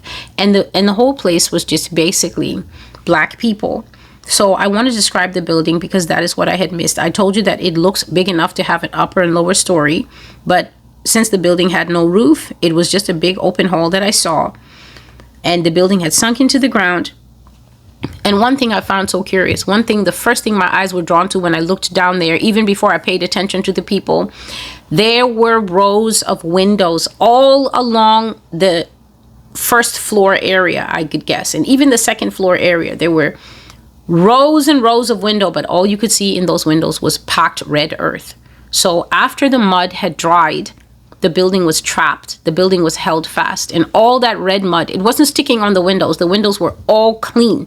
You could have opened those windows if you wanted, but all you would find was packed, hard, red earth right there.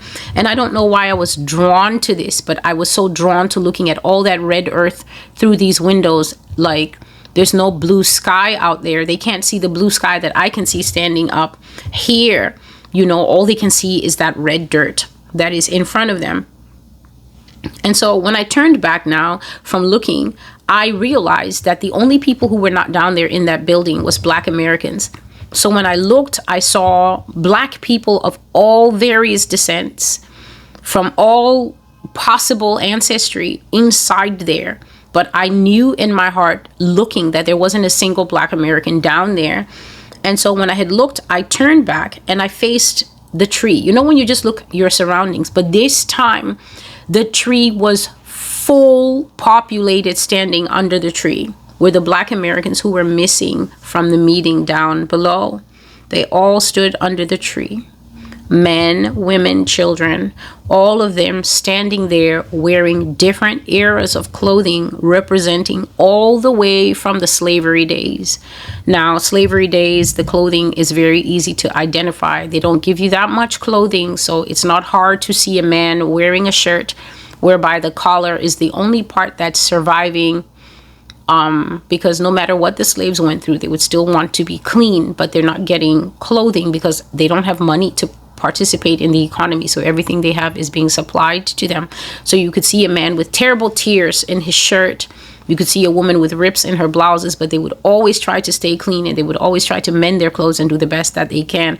But the clothes are just shabby. There's no way to change it. The clothes are shabby, and you can see the shoes are whatever boots they can lace together, repairing the leather over and over. And they have these big aprons in the front with big pockets, because usually they will try to get a plum, or they'll try to get something. If they can find anything that won't be considered stealing, then obviously they're going to put it in those big pockets. And take it home for their young ones. And so you see slavery days, right?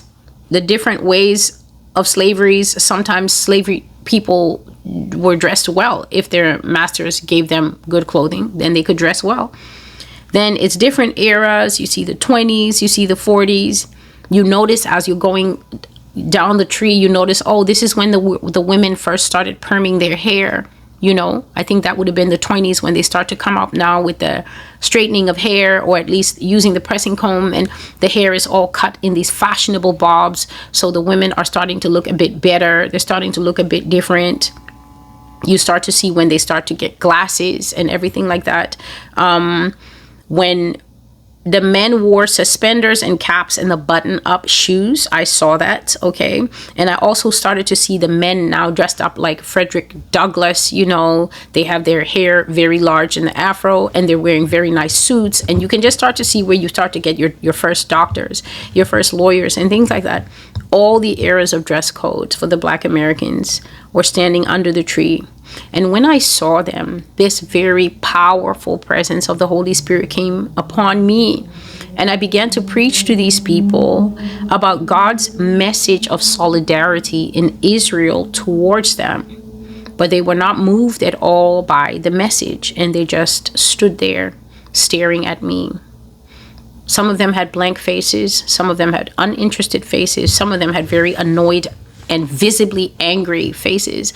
But for the most part, the general vibe coming off them was just, they weren't ignoring me, but they were just looking at me with this, we don't buy it, we don't get it, and we don't want it.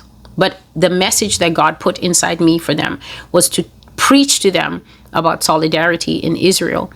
And if you want to know that this thing that specifically Judah does, right? The tribe of Judah, you can go all the way back in the Bible and look at them. Because God gave them headship, and because God gave them what is called the scepter of rulership, you will notice that even when persecution came to split Israel down, the middle, when they first started to have infighting between the tribes and all that, the tribes were split with 10 of them cleaving together, and only Judah and Benjamin staying together.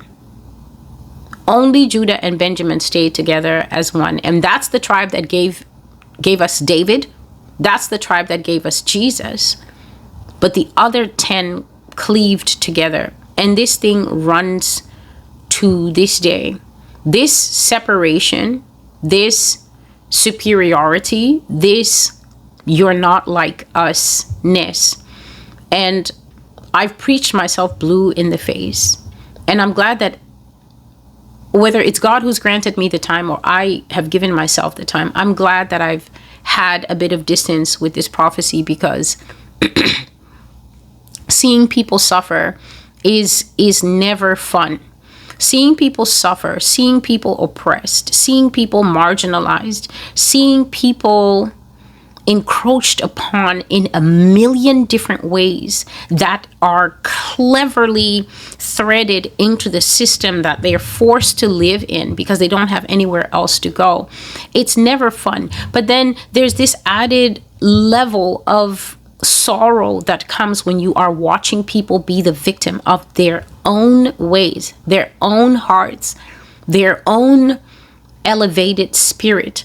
There's this thing that is added when you watch someone's hand caught in a trap, and then they continue to shred their hand more because they can't see the trap is there, and they just keep yanking it and thinking that by sheer force of superiority, by sheer force of talking, I'm just going to talk until there's a change. I've preached until I'm blue in the face that God says, as long as you are on this soil that is known as spiritual Egypt, spiritual Sodom and Gomorrah, spiritual Babylon, there's no equality for you. You can never demand equality in the land where you were prophesied to have captivity. It's not only ignorance, if you continue to do that, it's also arrogance, because then what you're trying to say is that you are mightier and stronger than the curse that brought you here. You didn't bring yourself here. You were picked up off different coasts of Africa and carted off to different locations. And so to think that because you're educated, or because you have money, or because you're the NBA, or because you're running backs, that you can puff your chest enough until your chest is big enough to break the shackles of prophecy that are on you. The thing is painful to see, because it then says that the ears on the head are just there for decoration. It's the same as the ears on the head of a doll. Dolls can't hear. They're not alive. They're not granted by God wisdom. They're just decorative. For you to have ears that are just decorative, it's painful, because then that means that your journey to truth will be destructive. Because there's one person that you can't swell your chest at, and that's Jesus Christ. You can swell your chest on 1,000 talk shows. You can swell your chest on 1,000 podcasts. You can have 1,000 TikTok lives. I'm so sick of these TikTok lives talking about something called FBA versus AA versus. You can do all those things. You won't loosen the shackles that are on your destiny one bit. Because you know what? If people could set themselves free from prophetic destiny through talking, then technically Balaam should not have been able to curse the Israelites. He shouldn't have been able to tell, what's that king? Balak, I think. He shouldn't have been able to tell him how to curse the Israelites. There's power in words, but only certain words release divine power. Words of futility do nothing. All they do is they hamper your progress, they hamper your growth, they hamper your ability to actually be able to read the room that you're in. Can you imagine in 2025, God has sent you a prophet to tell you that you're actually in a room with the people who killed your ancestors, and they're getting ready to kill you again. And then what you're doing is you're having TikTok lives. I'm baffled personally.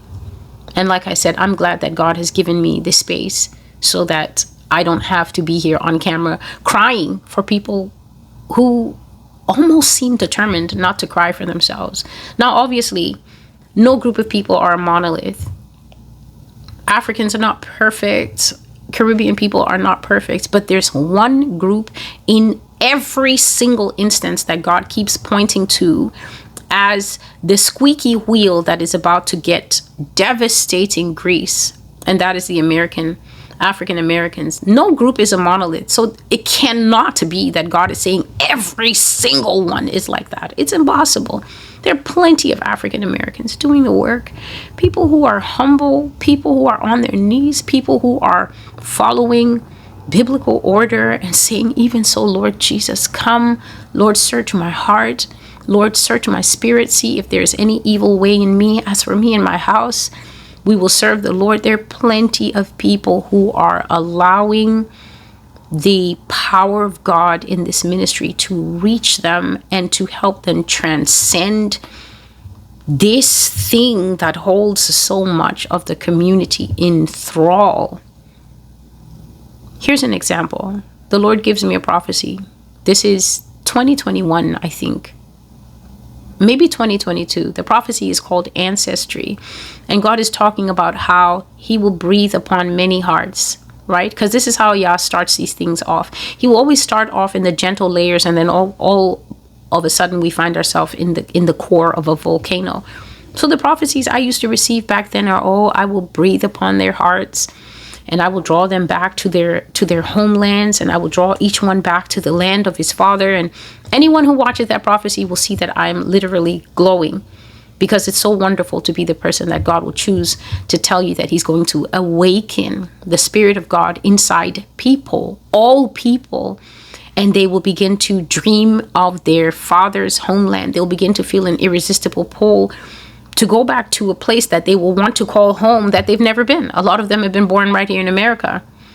A lot of Syrian people born here, a lot of Egyptian people born here, a lot of people from Ivory Coast, a lot of people from Liberia, a lot of people from Poland, people from all over the world born here, starting to feel this urge and this surge.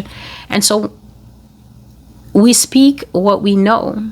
We see what God has allowed us to see for the moment. So I came and I said, God will draw people home. And then some time passed, and the Lord is like, I will actually drive people out of this land because a war is coming, a great war. And I'm thinking, whoa, this is so different from the way it was presented, but it's the same prophecy turned. Why? Because God is a kaleidoscopic lens. Yah doesn't have one side. There's absolutely no way. I've reported the same war from at least 100 different angles. Sometimes the angle is simply, it will be nuclear bombs. And then the angle is simply, all the other countries have bombs. They're enriching uranium and they're going to bomb us. So now we've heard about the nuclear bombs. Then we've heard who has the nuclear bombs and will use it. So many different angles the Lord will bring about one war, about one happenstance. So at first I'm thinking, oh, it's a great diaspora. And then it's like, no, it's a diaspora of necessity. Then he says it will be a diaspora of now divine pressure. And in all this, what I will find is that then Black Americans, but Celestial, where are we supposed to go? So some people are asking, rightly, because everybody knows that African Americans don't know where they come from. If you think that you've gone and licked these sticks, right? These so-called DNA sticks that will tell you, oh, you know, you're originally from Nigeria. Oh, you're originally part of this tribe from the Bantu peoples. It's a lie. These people don't actually know where you're from. They just know who you are. They don't know where you're from. You'd be surprised. That's why these results keep telling you you're part Irish. It's complete nonsense. They're just doing Wheel of Fortune in the back. They just want the DNA out of your mouth so they can know the etymology of black that you are, because there are plans to exterminate that black. That's all it's for. That's why you keep getting DNA telling you, oh, you know, I'm part of a proud Welsh tradition. It's absolute nonsense. And you should know it by looking at the shape of your nose and the shape of your skull. You should know that. You can't just let people gaslight you simply because they send you an official box with some colored printing in there. You have to be able to think deeper than you do. You can't just let people tell you any rubbish and then you just accept it simply because it comes from a corporation that is registered or something. That's not common sense. They simply want to create the DNA bank to know who's who. That's all. because they have plans for those who's who. And so it's only one group that God always shows tussling. And so then some people would come and be angry with me, because at the prophecy factory that I run, where I regularly just make up stuff so I can keep my channel going, because why not? Then people will come and say, well, you know, African Americans don't have anywhere to go to, so what are we supposed to do? And I'm thinking, how far does this mindset go in a war? How far does that attitude go in the outbreak of a war? The biggest question of all, why do you have that attitude when the next African American is doing TikTok lives from China, TikTok lives from Istanbul in Turkey, TikTok lives from the Nile River where they've relocated with their whole family, TikTok lives from building a mansion in Kenya? Why do you have this entitled attitude when another person of your same etymology has heard the prophecy, sought the Lord, cashed out their 401k, and gone? What kind of answer do you think you're entitled to when your brethren with you has figured it out and beat a hasty retreat because he has no intention of swinging on that big old tree from Celestial's dream? This is the mindset. It's angry and it's entitled and it stumbles itself. It always wants to argue and it always wants to talk. And yet the person that it wants to argue and talk with is not me, because I'm never going to back up off these prophecies. I've already said it. I'm never going to back up off what God told me. So that means if you're resentful, if you're angry, if you make response videos like so many Black American women have my name in their confused mouths, and yet at the end of the thing, what are they going to find? They're going to find that when the council is called, the real council in real life, and the elders are named, what are you going to find? Going to find me hanging out in the front with the men. What are you going to do? Is it now that you want to do two-faced and come in, oh, woman of God? I won't be woman of God to you. You will need to keep making your TikToks in the desert, because there is no affiliation between me and you whatsoever. And that goes for everybody who's been doing that. Forgiveness does not imply forgetting. Not where I'm sitting. And so I came out and I saw these people, and the Spirit of God came on me, and the Spirit of God was heavily ministering to them about solidarity in Israel. And the Bible says that in the end days, when God is gathering his people, that Judah will not vex Ephraim and Ephraim will not vex Judah, which means that what? That there's supposed to be no I'm better than you. There's supposed to be no ingrained pride between the tribes. There's supposed to be no flexing and no demoralizing and no, you are 3/5 of this and that's why you're not dark enough, and the darker, you're not as dark as us. Your melanin is not as popping at us. It's this nonsense, really, that causes oppression to thrive. Because it's so easy to pit people who are confused in their mind, people who have been stripped of so much. Please listen to me if you've managed to stay this long. When people are stripped of so much, any stupid thing about themselves, they will use it as a bragging point.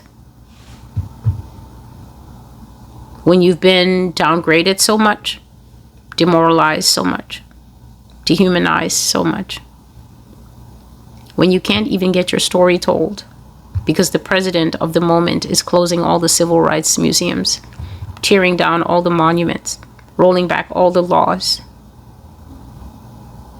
you will brag about the fact that you're the best basketball players in the world. That's all you have.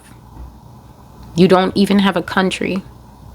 So you will mock the Sudanese players that came here, who are their own nation. They are their own nation and they have their own borders. War or not, they have a country.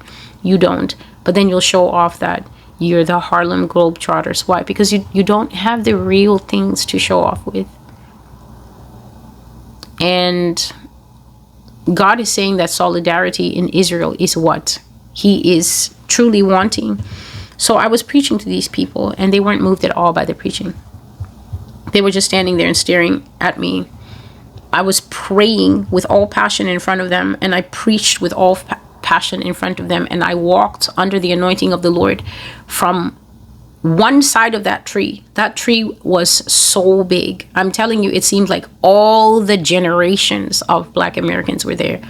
I walked from one end of that tree to the other end of the tree, which was such a long time that it took me to walk preaching the word of God to these people.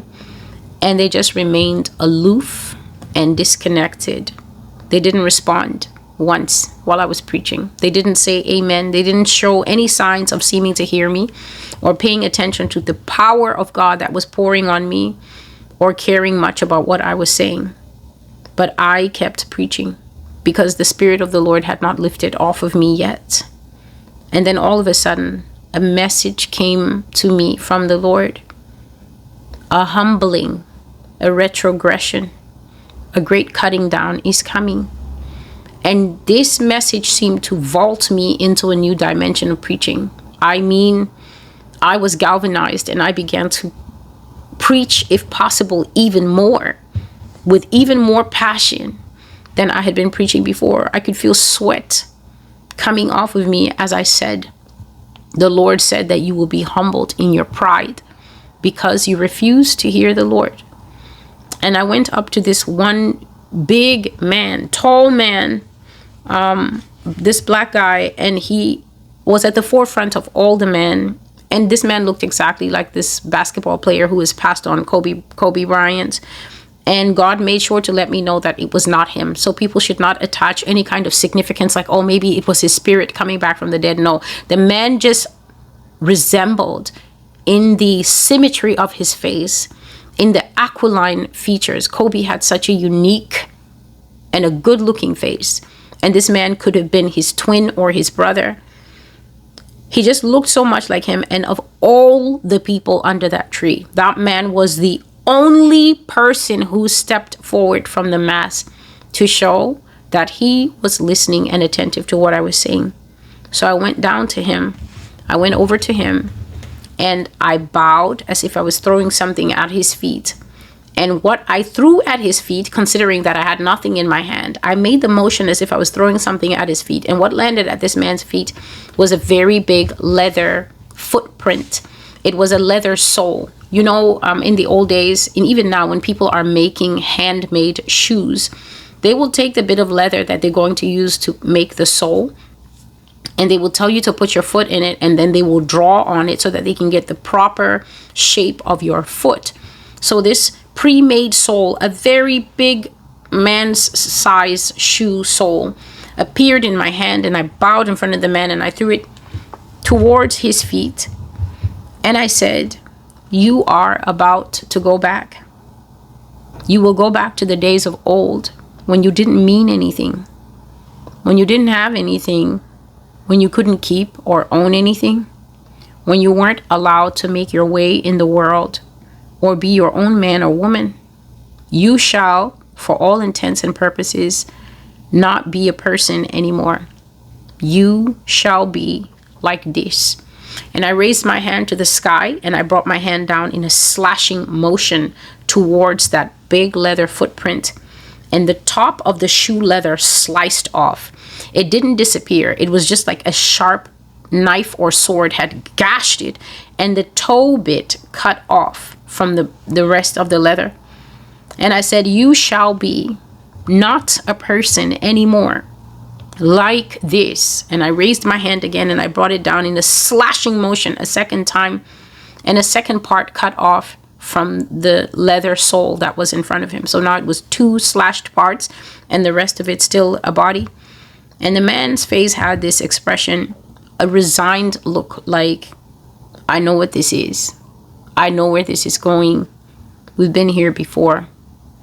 And then by this time I was now really overcome with emotion. I was shaking and I was crying, and 2 women, an older woman and I would say one who was maybe mid-30s or mid-40s, she came and she put a shawl. The 2 of them stepped out from the group, and one lady put a shawl around my shoulders. She put a shawl around my shoulders, and another lady put the modesty cloth at my waist. Now, if you've ever been in church, then you know what a modesty cloth is. When a woman is preaching and maybe it's getting a bit too much and they don't want any part of her to show, her chest or her bottom, then they will bring a cloth and put it around, especially her bottom, so that if any pants were to slip, if she's not wearing a belt, if her skirt is to move, then she will still be good. You know, she won't have any exposures at the altar. So these ladies were both heavy set, because everybody in Black church knows that sometimes things just get the way they get. And those ladies need to be strong to be able to keep you on your feet, to keep you from falling. And so one put the shawl around me, and the other one was holding the modesty cloth and moving with me as I was moving and preaching. And I repeated myself. I said, "You shall not be a man or a person." And then I raised my hand and I brought it down in another vicious cut. And a third slash appeared in the shoe leather. I didn't have any knife or instruments. Just every time I raised my hand up to heaven and I slashed the leather cut into another piece off the footprint. I did it 2 more times. And by that time I was sobbing bitterly. And I was saying, "Not a person.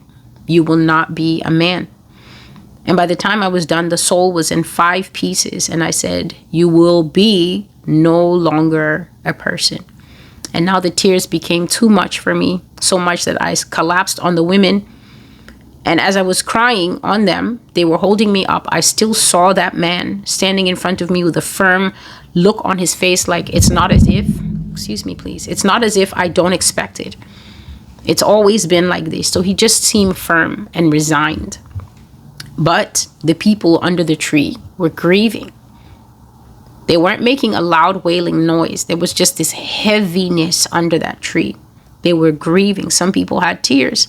And then I wasn't able to continue this dream anymore because of tears that were streaming down my face in real life that I was not aware of because I was asleep. And when I woke up, I was sobbing and I was crying and I was saying, "Lord, why is it always like this? Why does it always have to go like this? And when will you remember us?" And I just wasn't able to handle the morning. Like I said, I took the morning off. And then much later in the day, the Lord came back to me now to speak to me about my dreams. And when I was calm, these are the things he said to me. The first thing he said was, American voting systems are going to be highly compromised in the future. They're going to be suppressed and subject to government interference. So this story of it's Russia hacked us, you ought not to believe it. I've always told you that to further whatever narrative the U.S. government needs to further, America is not above bombing herself to tell you that terrorists did it. If people in the political space are not feeling war hungry, America is willing to bomb herself in order to justify a war. Because if people feel we've been bombed, then let's go and bomb somebody else. So America is not above bombing herself. I've shared here in old prophecies from, I think it's 2020. It's called America in Tumult, part 1, part 2, part 3, that America is going to set up small bombs all over the country. Just like you're seeing the school shootings, this government is doing the school shootings. You can go ahead and start your conspiracy theory storylines, but I don't traffic in conspiracy theories here. Whenever you see something happening at the lower level and you want to handle the facts of that happening with emotionality, this is where you and I are going to diverge, because emotionality is not a way to think. Feelings are not the part of us that God has given us to think. We have the logic center. We have a brain to think. Feelings and emotionality get in the way of rightly assessing a matter. And what is happening in this country is you cannot look at it from an American perspective. The minute you start looking at things from an American perspective, you will lose the plot. If you go a little higher and you look at it from the beast system perspective, you will gain the plot back. The beast system is taking shape worldwide. Right now, people are going back to my old prophecies of the digital ID. Why? Because the digital ID is popping up in Venezuela. The digital ID has already been met with so many stormy protests in Britain.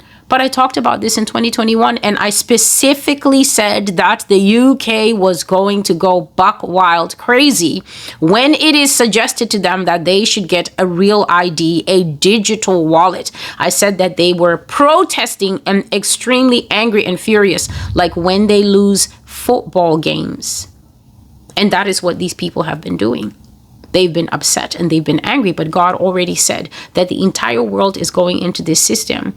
I've also said many, many times that it's hard for America to go into this system because America is an armed society as opposed to so many other societies that are not. Think of the country you're living in. Does everybody have the right to carry? Can you just simply go and get a weapon? Can you just purchase a weapon and make a weekly habit of buying bullets because you're going to hunt deer, or because you're going to the range, or because your constitution says you can have a gun? Think about it wherever you live right now. Have you ever touched or even seen a gun that wasn't on the hip of a cop or a soldier? Some people even live in countries where even the cops are not armed.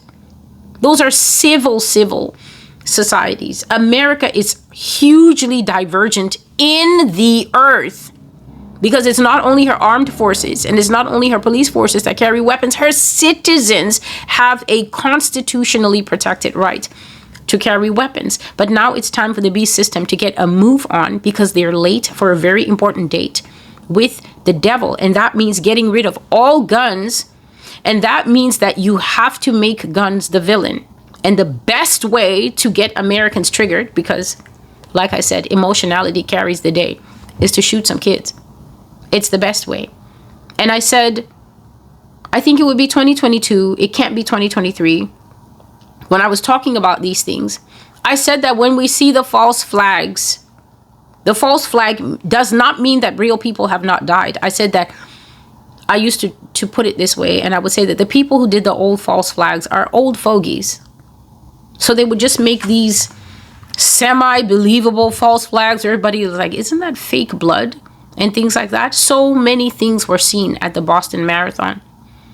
Like people who were supposed to be dead moving and stuff like that. So many problematic things.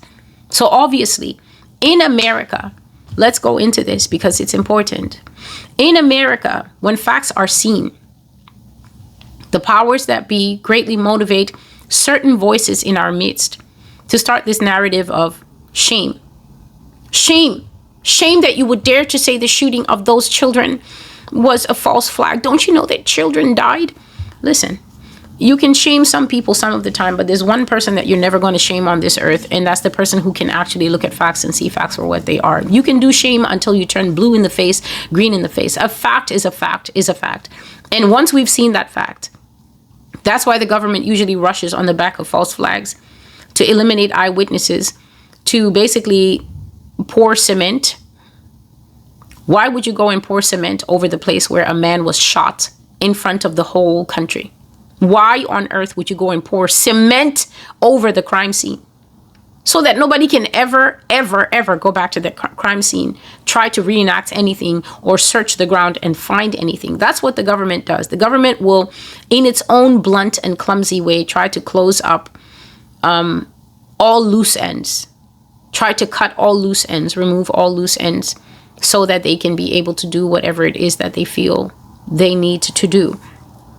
But until America is gun-free, America will never be safe enough for the beast system to truly take over. Because Yah has shown me that once this government actually becomes a bit more graphic with shedding blood, even those who feel that they don't believe in guns are going to arm themselves. Like I saw in my dream that New York became a super mega armed population, and that is not the case here. People drink matcha latte here all day and express how much they hate guns and look at gun violence. And that is because the government is busy false flagging. And I used to say that when false flags keep getting spotted by the people, the government is going to do the false flags for real. They're not going to use crisis actors anymore. They're literally going to go into schools and churches and shoot people using MK Ultra soldiers. MK Ultra soldiers is just your average 18 to 21-year-old boy that will somehow commit a crime and then send a 5 minute-long text message to his trans boyfriend saying, I'm so glad that I shot him and now I'm on my way and these are my beliefs and this is why I shot him. Yeah, because that's what every killer does. He sends a clear text providing motive. And I did say that the people doing the old false flags are extremely stupid, and they're probably going to get some Gen Z in who will do seamless false flags. But judging from what happened in September, I don't think they've hired those Gen Z yet, because Gen Z won't leave a clue. They have immaculate solving ability. And if you hire them to pull off the false flags, we'll never see it. It will have to be God who tells us, oh, you know that tragedy that even you're crying over? That's a false flag. The government is going to take away the guns so that it can properly massacre the people in this nation according to the massacre that is written in Daniel chapter 7 and Revelation chapter 13. And so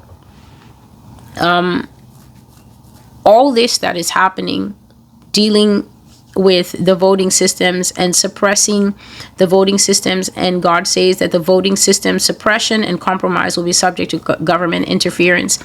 I was saying all that to say that it's the government that interferes in U.S. elections. It's the government that steals its elections and then says that Russia stole it. Because to be honest, Russia didn't get a single thing out of Donald Trump the first time. Not a single thing. And in Joe Biden's time, he was busy blowing up their pipeline and things like that. America will interfere with its own electoral process. And God says they're going to suppress. American voting systems are going to be highly compromised in the future. They're going to be suppressed and subject to government interference. And that is coming from within the United States. Voting systems will be hacked. They're going to be attacked and tampered with to an extent that good old paper voting will be proposed as a way to combat the theft of votes and election fraud. You can hear more about this in my prayer call that is called Changes Ahead, Part 1, where I said that American voting will become so laughable that I saw the Europeans laughing at how many electoral problems and election mess-ups we were having. And they were asking America, well, you're the eternal election observer going here and there to make sure that everybody else's elections are free and fair. It looks like America needs election observers because they're stealing votes and they're becoming what God called the biggest banana republic. I said, prepare for the stage of your banana republic life, and that will come when the voting systems are being tampered with. So that is a prophecy all the way from 2022. And God says they're going to go back to asking for us to have paper votes to combat vote theft and election fraud.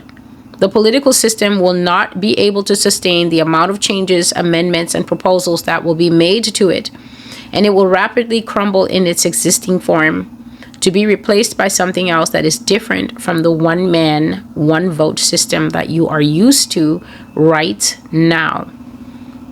There is a lot of noise, but I'm just going to continue.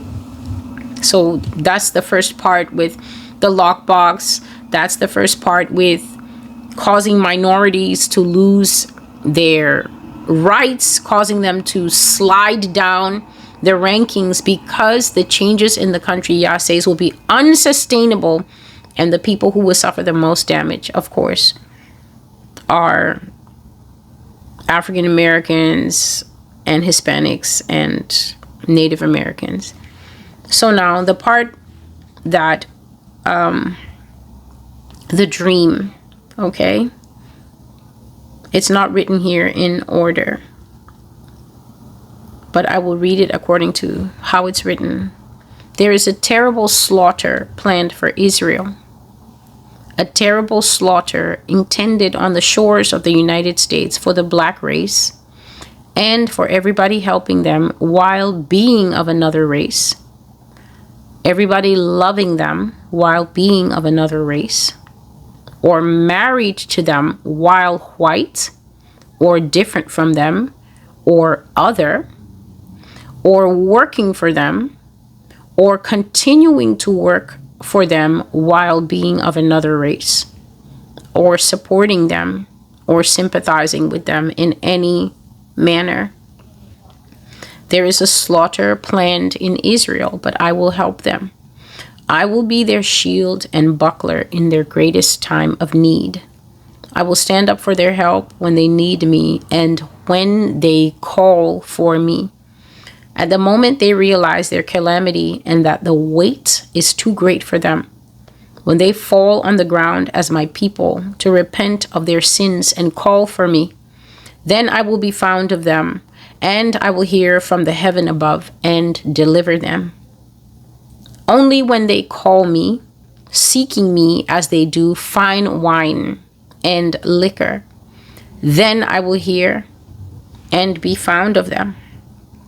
So you can hear the Lord say that the violence of the past, the attacks of the past, the wickedness of the past, the oppression of the past, the lynching of the past, all that is planned for Israel. And indeed, when the Lord says planned, it doesn't mean is completed for Israel, has hit Israel, is happening to Israel. No, the 12 tribes are indeed here in the United States. And I've always said that if you are of Israel anywhere else, never will your life be in danger the way it is for the tribes of Israel living here in the United States. All 12 of them are here.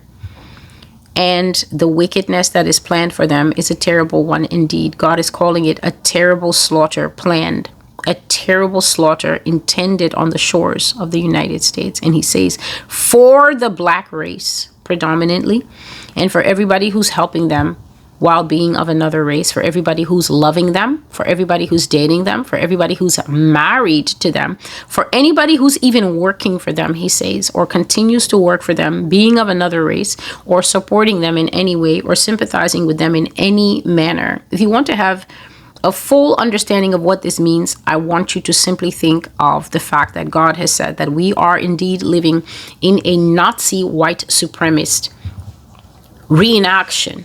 So that the Nazi nation that once terrorized Europe is reborn here in the United States. I've already covered these prophecies from 2021 when I first received understanding from God that Nazis are real, that Nazis do exist, that Nazis do live here in America, and that in fact America is overrun with Nazi descendants. And when he first said it to me, he said, I want you to understand that it's not people who have Nazi sympathies. People who have Nazi sympathies are kind of like, I guess these far right parties that you can see rising so quickly like mushrooms in all parts of the world. Far right parties are just popping up everywhere, and they're gaining so many followers and so many people wanting to be affiliated with them, just like Red Pill, because people are sick of what has been happening on the liberal democratic side of the aisle. And so they're leaning so far left. And that's why you see all this England first and America first. These things are reactionary to feeling that the immigrant is your problem, instead of focusing on the fact that it's Bill Gates and that group that are robbing you blind, draining all the money of the economy, overtaxing you. Like, when was the last time that a black person overtaxed you? When was the last time a black person was the reason that you couldn't afford the cereal at your house? Was it a black person who raised your rent $1,000 or $500 in the last rent and lease renewal phase? It wasn't. We barely own anything. So it was your landlord, who is probably Jewish. And if he's not Jewish, he's something else to own property. And people are not focusing on that, because there's a certain narrative to make you think that the person you already don't like is the reason that you're having these real world economic problems that you're having. But now we have a Nazi class, and one of the things that the Nazi class is good at is eugenics. It's core to their beliefs that the best people are blonde and blue-eyed. The very best people, top of the chain, the smartest, the brightest, the ones that you want to breed with. They're blonde and they're blue-eyed, and then everybody else in a descending chain. And as the melanin increases, then the more your uselessness increases in that worldview. And so when God is saying a terrible slaughter planned, it is definitely the reason why the Supreme Court, these bought out sacks, are saying that it's okay to racially profile people, because it makes it so much easier to not have to give a reason for carrying out racist policy. You can just say, well, no, you look illegal, and come down to the station. Come, let me throw you in the back of this van, and we'll go down to the station and we'll figure out if you have papers or not. And so I did tell you that the Constitution would become just a wet dish rag, and we are now in those days. So let's look at this peculiarity here of God saying that everyone helping the Black race, this is anyone married to them, anyone loving them. And a curious thing has started making the rounds on social media about how the government is going after interracial marriage and attempting to politicize interracial marriage. But if you remember what I said in the beginning, I said that America is that country that literally had to receive instruction and to correct her abominable practice. She had to be forced to come up with a lot of little band-aids to put on her original monstrous legal system. And one of them that she had to make was, I think it's an act. I think it's the Interracial Marriage Act. Imagine having to create a law in your country that says it's okay for two people of different races to like each other. Because why is it your business as a white person who other people like? Why is it your business who someone else is bedding down with and taking marital vows with? This is that eternal policeman mindset that always wants to ask people to produce keys. Do you own this car? Do you stay in this building? Can you show me the key fob to prove you live in this building? Imagine, until you want to investigate the contents of people's underwear, people's drawers. You want to actually enter into people's bedrooms to tell them who they can be in the bedrooms with, who they can be in lawful matrimony with.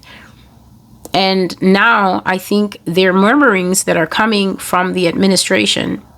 I'm not wrong in saying that, because I've seen too many videos of freaked out Black people and white people going ballistic that the government is saying that this question should be left up to the states. But wasn't it left up to the states before? When such a question is left up to a racist state like Mississippi, what do you think they're going to say? When it's left up to a racist state like Texas, a racist state like Virginia and Florida, what do you think they're going to say? If you leave such a question up to them, they're going to legislate and say that it's illegal. If you want to get married to a person of color, a Black person specifically, you have to leave the state. Should anyone force someone from West Virginia to leave the state so that he can be with the woman he loves? He should have to rezone himself out of what is basically a sundown town state in order for him to be able to follow his heart. So that means he has to be cut off from his family. These are the struggles of Mr. and Mrs. Loving. Mr. and Mrs. Loving went through hell. Mr. and Mrs. Loving went through hell. They went through profiling. They went through abuse in their own community. They went through attacks. They went through so much. They went through getting run out of town for a very long period of time, simply because they fell in love with each other. Mr. Loving being a white man and the woman that he took to wife being a Black woman. These issues are not issues of the state. The state's business is making sure that the infrastructure doesn't fall down around us, and they're doing a terrible job. The roads in almost all states are filled with potholes. They can't get clean water without lead to us on time, but they want to decide whose skin color matches who. And that's why America has huge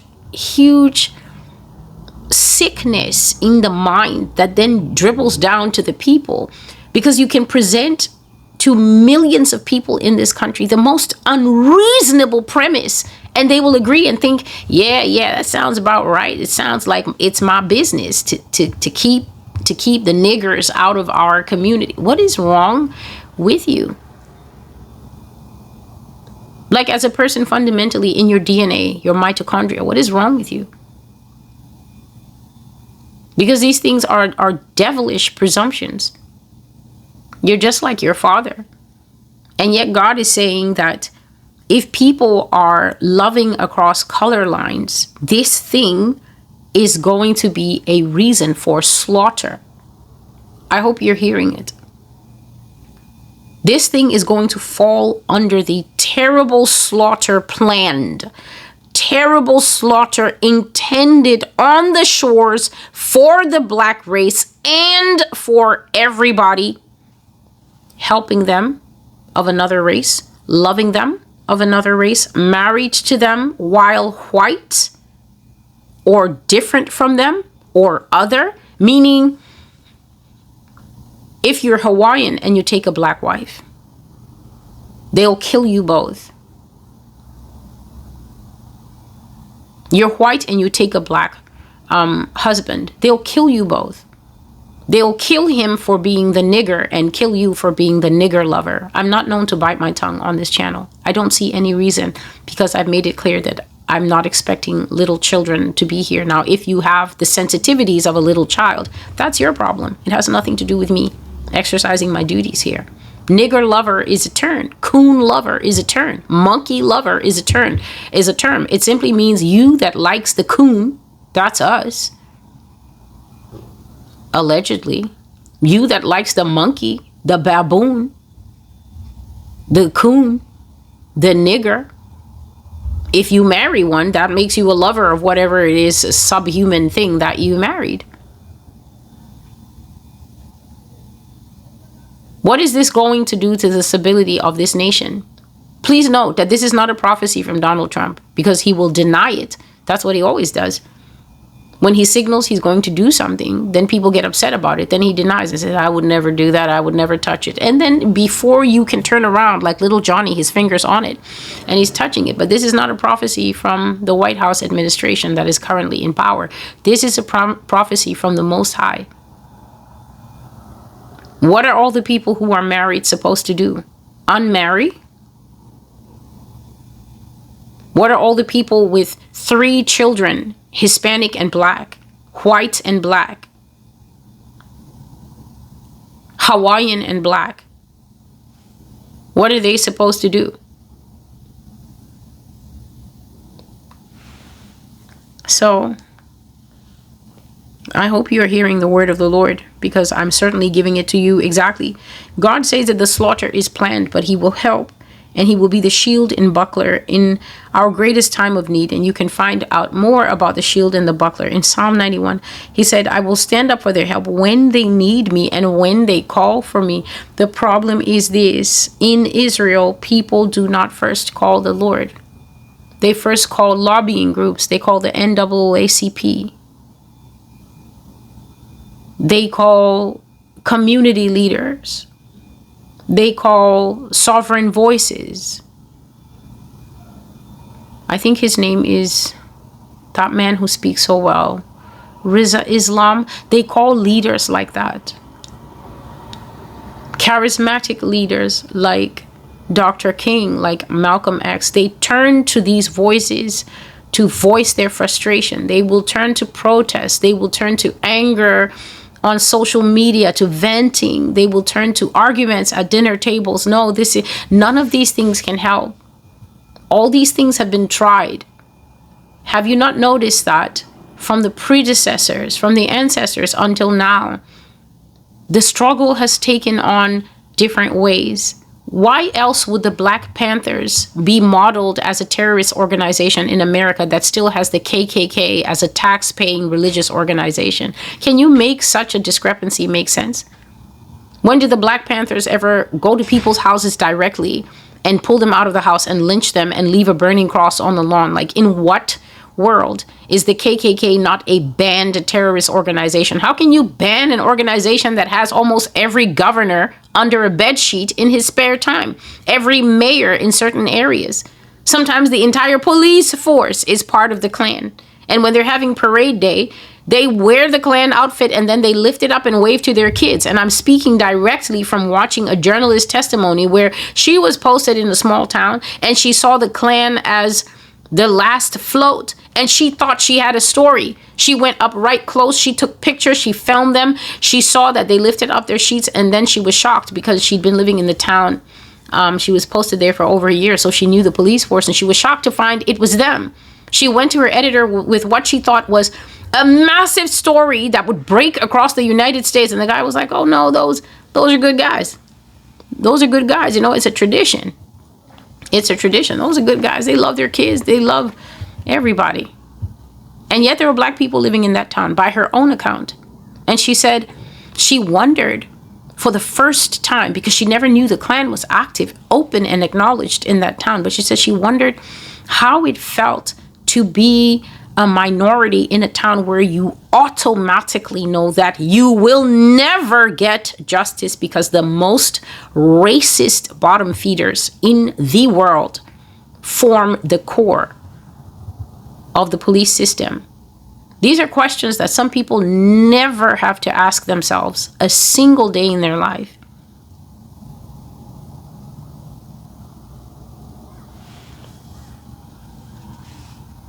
What happens when all the methods that have changed over time, having the Black Panthers, having Fred Hampton, what happens over time when every time you raise up resistance, it is burnt to the ground? Every time you raise up success, it is burnt to the ground. At what point will you stop trying to raise up to recoup losses in the normal way, and you will literally turn to God as the all and the only help?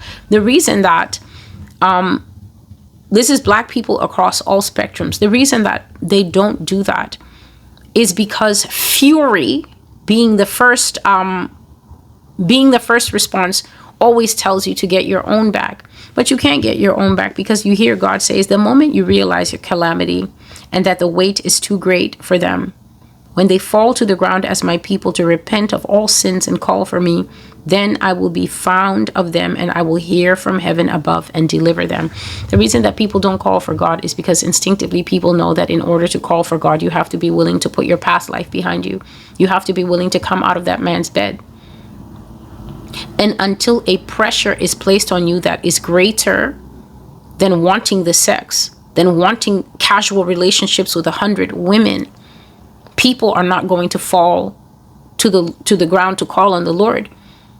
Because to call on the Lord, it is not even implied, but it is an absolute requirement that you be willing to come out of your sin, to cleanse your hands, to wash your robes, and to say, I'm now becoming a true child of God. And now, out of my birthright as a child of God, I'm now calling on the Lord to protect my interracial marriage and my interracial children, or my monoracial marriage, or my no marriage, just to protect my skin from what these people are intending,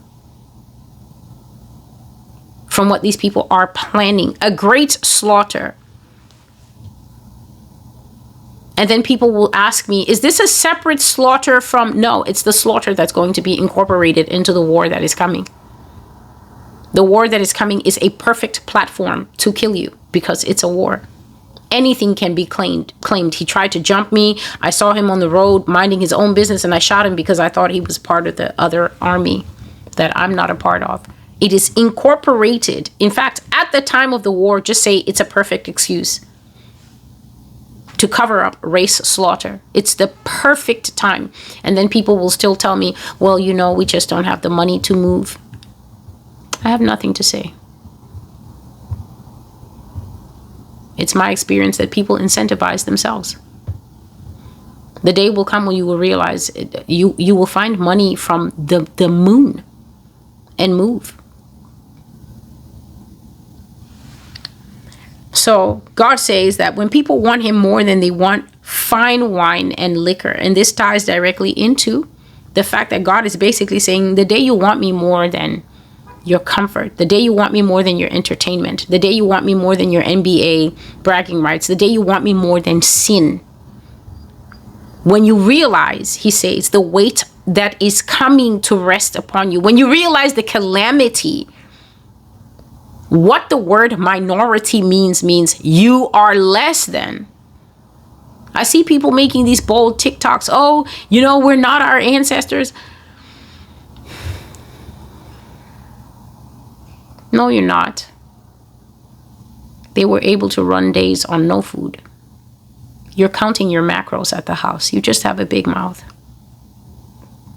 They ran days on no food with dogs tracking them. And they were not stupid people. They know that when a dog has your scent, you're basically going to have to shoot that dog, or Jesus is going to have to do something to that dog before you would get away. They ran for days on end.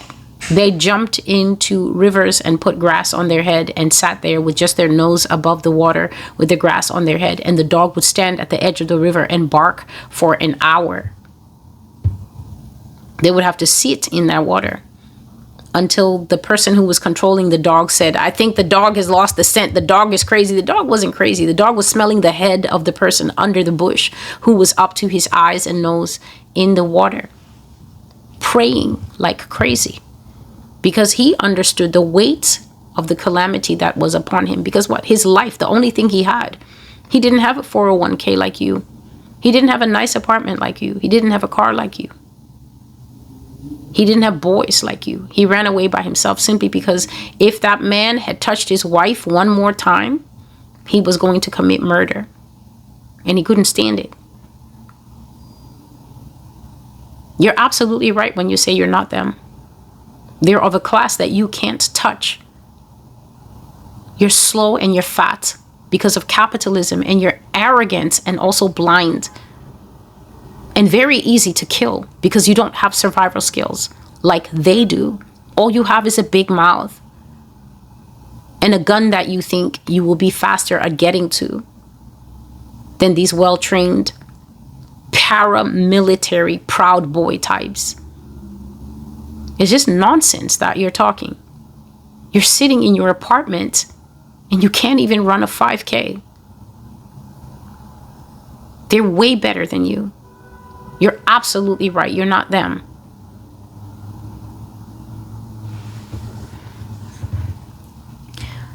So, the Lord also said that the structure of the American nation is going to sink below the ground.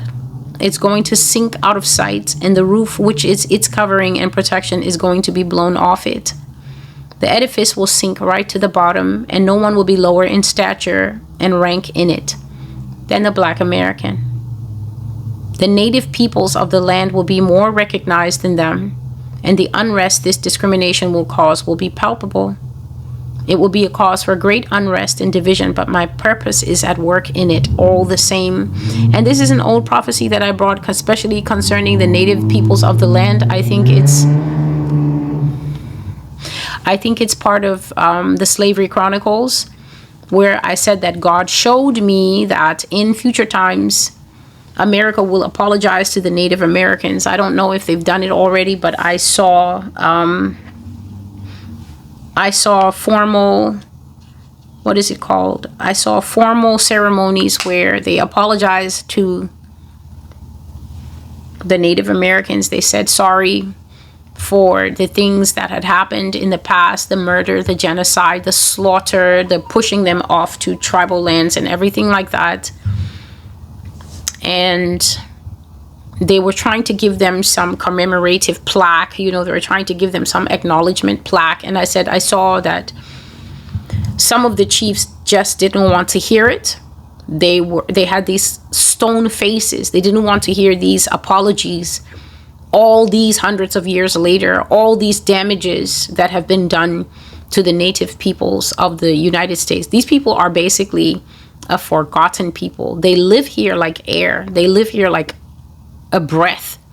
Nobody pays them any mind. Nobody acknowledges them. Nobody even thinks of them. Their visage has been so muted in the society that it's almost like they are not a part of the community. And God didn't show me any such thing happening to the Black American community. And so now he's saying that when such things happen, when the Native American is at least recognized by the white majority that has caused harm to both Native American and African American, then it's going to cause even more upset and even more anger and even more discrimination within Israel itself. But God says even in that, his purpose is at work all the same. And I can speak to that purpose because he didn't make me to know what it is. Just that this house that was sunken in the earth with the people at the very bottom floor, right? Who are the people of African descent within the United States, Caribbean descent, all willing to come together to try and solve this issue of what is to be done in Israel and what is facing Israel. And Black Americans constantly trying to distance themselves. And yet God is saying that as the edifice of America, which we are watching right now, get basically ground into the earth, the mud is definitely beneath us, and America is sinking into this prison that will one day harden and hold her fast. That is what is taking place right now. And God is saying that the people who will hold the lowest stature and rank is Black Americans. And I can just tell you right now, God knows of no other way to humble the community. He really doesn't. Rebuke doesn't work. As you can see from the dream, preaching doesn't work. Preaching doesn't work. Preaching only sparks more videos and more talking and more who does she think she is, and God didn't send her, my discernment is going off. Preaching only gives fodder for the mouth to run. And so basically God is going to go to brass tacks. When somebody says I'm going to brass tacks, it literally means I'm going to the core of the thing. I'm going to the bolts, to the rivets. I'm going to right to the center of a matter. And that is basically, I'll put you in a situation that will touch your flesh. I'll see if you go on a podcast. I've shared prophecies here where God says that it is at the death of your fourth family member through an unjust police shooting that you will finally consider Jesus as a solution to what is happening to you. When you've done all the Al Sharpton things, when you've done all the we're taking it to court, when you've done all the outraged crying for a heart that will be shredded as you are watching the police become increasingly more brutal towards Black males in particular. It's on the fourth family member within 3 months that it will spark. Yah says that it's time to gather and now close ranks in prayer. It's time to now fast, because now is when you will finally realize that, it's not okay. It's not about podcasting. They're literally trying to finish us, and we need Jesus. That's what it means, becoming aware of the calamity and realizing the weight of what is upon you. And so I saw in the dream that the house sank down into the ground until the red earth hardened and bricked up every window. Every window could be opened, but it was instead sealed. And yet the view out of each one of them was only red dirt, red earth. Yah says what that means, because I said I was fascinated by how all these windows just had dirt packed up on them. And people couldn't see the sky. People, all they could see down there was those sealed windows. And God says, what that means is that you will see every exit that is around you, but you will not be able to use them. You will see all the benefits and the opportunities right in front of you through that glass, basically, but you will not be able to access them. They will be set apart from you, but I will provide for you if you trust me. God is talking to Black people in America. And the last aspect is just basically telling us that it's going to get harder. And why won't it get harder? Do you know how many young girls I've seen on TikTok just saying that they've gotten fired and they don't know the reason why? They're just being told it's their last day. And this has been happening to even high-powered men and women since the administration took power. Every single diversity board, every single diversity divisions that were opened because of the very same systemic racism that I spoke of that happens in hospitals, it happens in HR, it happens in hiring, it happens in all the places where we are supposedly enjoying economic equality.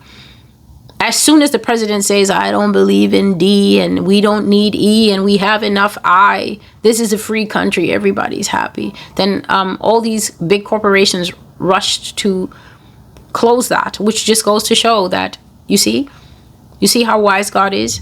He was talking about people complying with this, not only from, you can hardly say that Target is Republican, can you? You can hardly say that. You can hardly say that these big companies are Republican. And yet look how fast they abandoned their so-called liberal-leaning pride flag every June, right? I always told you that these corporations don't care about the movements in America. The only movement that they care about is the movement of money out of your wallet into their cash registers. That's the only money. That's the only language that a business speaks, because it's not a person. It doesn't have feelings.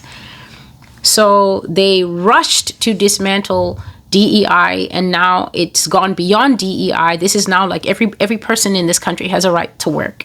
Everybody in this nation has a right to work, but now people's jobs are being taken away from them because the administration is saying it's okay to be racist in your hiring practices. We're racist in ours, and we're racist in everything that we're doing. So it's okay to be racist in your business. Even if you don't have a DEI department, you can just fire them because you don't want them around. And so with that happening, Yah is saying that you will be able to see all the benefits through the window, right? Whatever the earth represents, the richness, the growing, the agriculture, whatever it is that the earth can represent. Because in one state of this dream, seeing those windows bricked up literally means being trapped. Fire in the house, you can't climb through the window because the window is bricked up with dirt outside. So you're trapped. There's no avenues to get out. And that's what he says. You will see all the exits, but you won't be able to use them. And then he says again, you will see all the benefits and opportunities, but you won't be able to access them because they will be access denied to you. I did say, as I've been speaking about this dream that I was coming to it, I did say that people will tell you to your face, oh, I'm sorry, we don't hire black people here. Nobody's going to blink twice and think that it's, there's a word for it. Politically correct. Yes, nobody's going to bother with political correctness in the future. They will tell you, oh, no, I'm sorry. This is an anti-black company. Or no, we have anti-black hiring practices. Oh, I'm sorry. We didn't know your name. Your name threw us off. Now that you're here for the interview, I'm sorry. You can't work here. We don't hire your kind. And who has the spiritual fortitude to deal with that without crashing out? These are the things we're going to find. I've always prophesied here that we shall find ourselves under extraordinary pressures. And these are one of the extraordinary pressures. And the last thing in this dream, God said that the benefits, the opportunities, the blessings, they will be set apart from you, obviously, meaning that they will not be intended for you, but I will provide for you if you trust me. So again, the Lord is extending to us in this country an opportunity, a path through, but the path cannot be had without him. Like, the path will not be had by getting angry. The path will not be had by saying, oh, this place is so wicked. You could move, which is something that he fully sanctions, people moving and leaving this country. Because as I said here recently, where have you ever received the benefit of knowing what the future is going to be published this wide across the world, which gives you time to make up your mind about what you want to do? But he says that he will provide for those who trust him. So that means you need a solid relationship if you are planning to navigate this time well.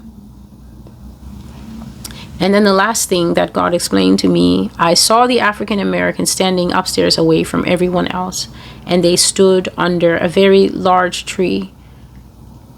One very big tree standing in the center of the road, with all of them standing under that tree, dressed like from the time of before the civil rights era all the way up to modern times, and all of them had upset stone faces. And the Lord said to me, Celestial, that is the tree from the past, the hanging tree. That tree will be used to hang them again as it was in the past. They will lose their lives on those branches as it was in the past. So when Charlie Kirk was killed, black universities were threatened immediately. Absolutely no correlation. The man was killed in Utah, and then some of the most prestigious black schools immediately start to receive bomb threats, death threats. And this is because when you are the boogeyman that lives rent-free in people's heads, you don't need to do anything to automatically be the culprit. The minute you walk by and something goes missing, it was you. If you jog in your own upmarket neighborhood, the panda car will roll next to you and say, we received a call. So every call that is received is automatically your business as a black person. The onus of proof is not on the policeman to prove that he received a call about you. It's on you to prove that the call was not about you. In the aftermath of his killing, lynchings perked up again in the United States. Because obviously, all the black people in America were hoping to call off work and go to Utah to shoot somebody that most of them never cared about because he never had a good word in his mouth about them. And then it emerges that the killer is who the killer always is in this situation. But that doesn't bring those people who went missing in an almost knee-jerk response back. It doesn't bring them back. Now that we've seen the face of the person who is almost certainly falsely accused of the murder. That's just another, what's his name? John Wilkes Booth? Or whoever the man was that they said shot Kennedy, whatever his name is. It leaves my mind now. It's 8 o'clock in the morning, 8:30. So God is pointing once again to the great white pastime of the past. Lynching, hanging people from trees. I spoke about that in the beginning. Being brought to that tree and knowing, watching the strength, the will to fight just leach out of you the closer you get to it. God says that we will see this American cornerstone make a comeback. Now, if you're black of any ancestry, any descent, and you live in the United States, and you're feeling frustrated, you're feeling angry, you're feeling almost betrayed by God, why would he allow this? Like I said, there are great promises that accrue to Israel, but I don't know why Israel and Israel's teachers don't tell Israel that those promises are literally coming to us through a particular corridor, and the corridor is called the time of Jacob's trouble. People like to act like the time of Jacob's trouble is like a whole separate other time. No, you can hear God seamlessly telling you that when we come into these times of decline, these times of trial, these times of Matthew 24, we should know on the earth that the people who will be suffering the most in the Matthew 24-ness of it all is Israel. Traditionally under the curse, traditionally always keeping the bottom, always cast down, always sat on, always suppressed. Always the one who has to show cause for why they're breathing in any space. When we go into times of trial, there will be groups of people who will automatically become the problem. Christians is one of them. There's groups of people who should automatically expect persecutions. Christians is one of them, and people of color, minorities, are another of them. It should be automatically understood, is what God is at least expecting us to know. The time of Jacob's trouble is exactly that. The time that Jacob shall be troubled, even unto death, even unto, as the Lord says, a terrible slaughter intended. But I will be with them and hold their hand and walk with them, but only when they call for me. Don't let God be the last person you call for after 6 or 7 horrible things happen. Don't call for God only when you're paralyzed with grief, paralyzed with loss, paralyzed with the unfairness basically impacting your life in a negative way. Call upon the name of the Lord now for wisdom, what to do, how to prepare. how to handle it when it's not lesser, it hurts just as much, but I guess not as much as death. When it starts in the office, when it starts at the pageant, when it starts at the race, and they claim, oh no, she swam, but her hand didn't touch. Oh no, her foot didn't cross first. It was the other girl. Be prepared not to crash out. Be prepared to look straight up as your first option. You and Mr. Loving. I am Celestial. I thank the Lord that He has given me grace to do this message. It's been weighing really on my mind. It's been weighing a lot on my mind. The message you've been listening to is called The Council of Israel, the Time of Jacob's Trouble, August the 26th, 2025, talking about the decline of U.S. politics, the great manipulation coming into the electoral system, specifically with malicious actors of all demographics, black, white, and Hispanic, male and female, working behind the scenes to derail the American electoral system, to manipulate it to the detriment of the American people, with people of color tumbling to the bottom. People of color losing their rights, God says, and being put in a child's position again. America becoming just unbalanced, and the vote of those who are minorities being downgraded so that it doesn't match the average white vote anymore. And I think this thing, the political term for it is called gerrymandering, and they're already starting to do that, whereby you manipulate the electoral district when it comes to voting, so that if there's an area that is predominantly black and they tend to vote as a block, then you would cut through that area and put a line of white voters through it by changing the way the map looks. I was trying to understand it, but honestly, to me, it just looks like changeable Legos. That's what it looks like. So it wasn't that easy to understand. But what you would do is you would try to break up blocks where, you know, the Hispanics live. They tend to live in one area, so they'll vote in that area. You will change the map so that instead of them carrying strength in that area, you change the map and you dilute the strength of their vote. But also, Yah is saying that there will come a time where simply one man will not have one vote anymore. It will be as if 5 Hispanics have to vote together to get a vote that is equal to one white person's vote, which is something that they were trying to do in Texas, I think. So you have also heard the word of the Lord concerning the segregation that is in the hearts of certain of us in Israel, that thing must come out, especially in the face of extermination plans that will not distinguish between what type of black you are. I am Celestial. This is the Lord's word. Receive if you have the heart for it. If you don't, that is a matter you will have to solve on your own. God bless you. Thank you for supporting the channel. And until I see you again, goodbye.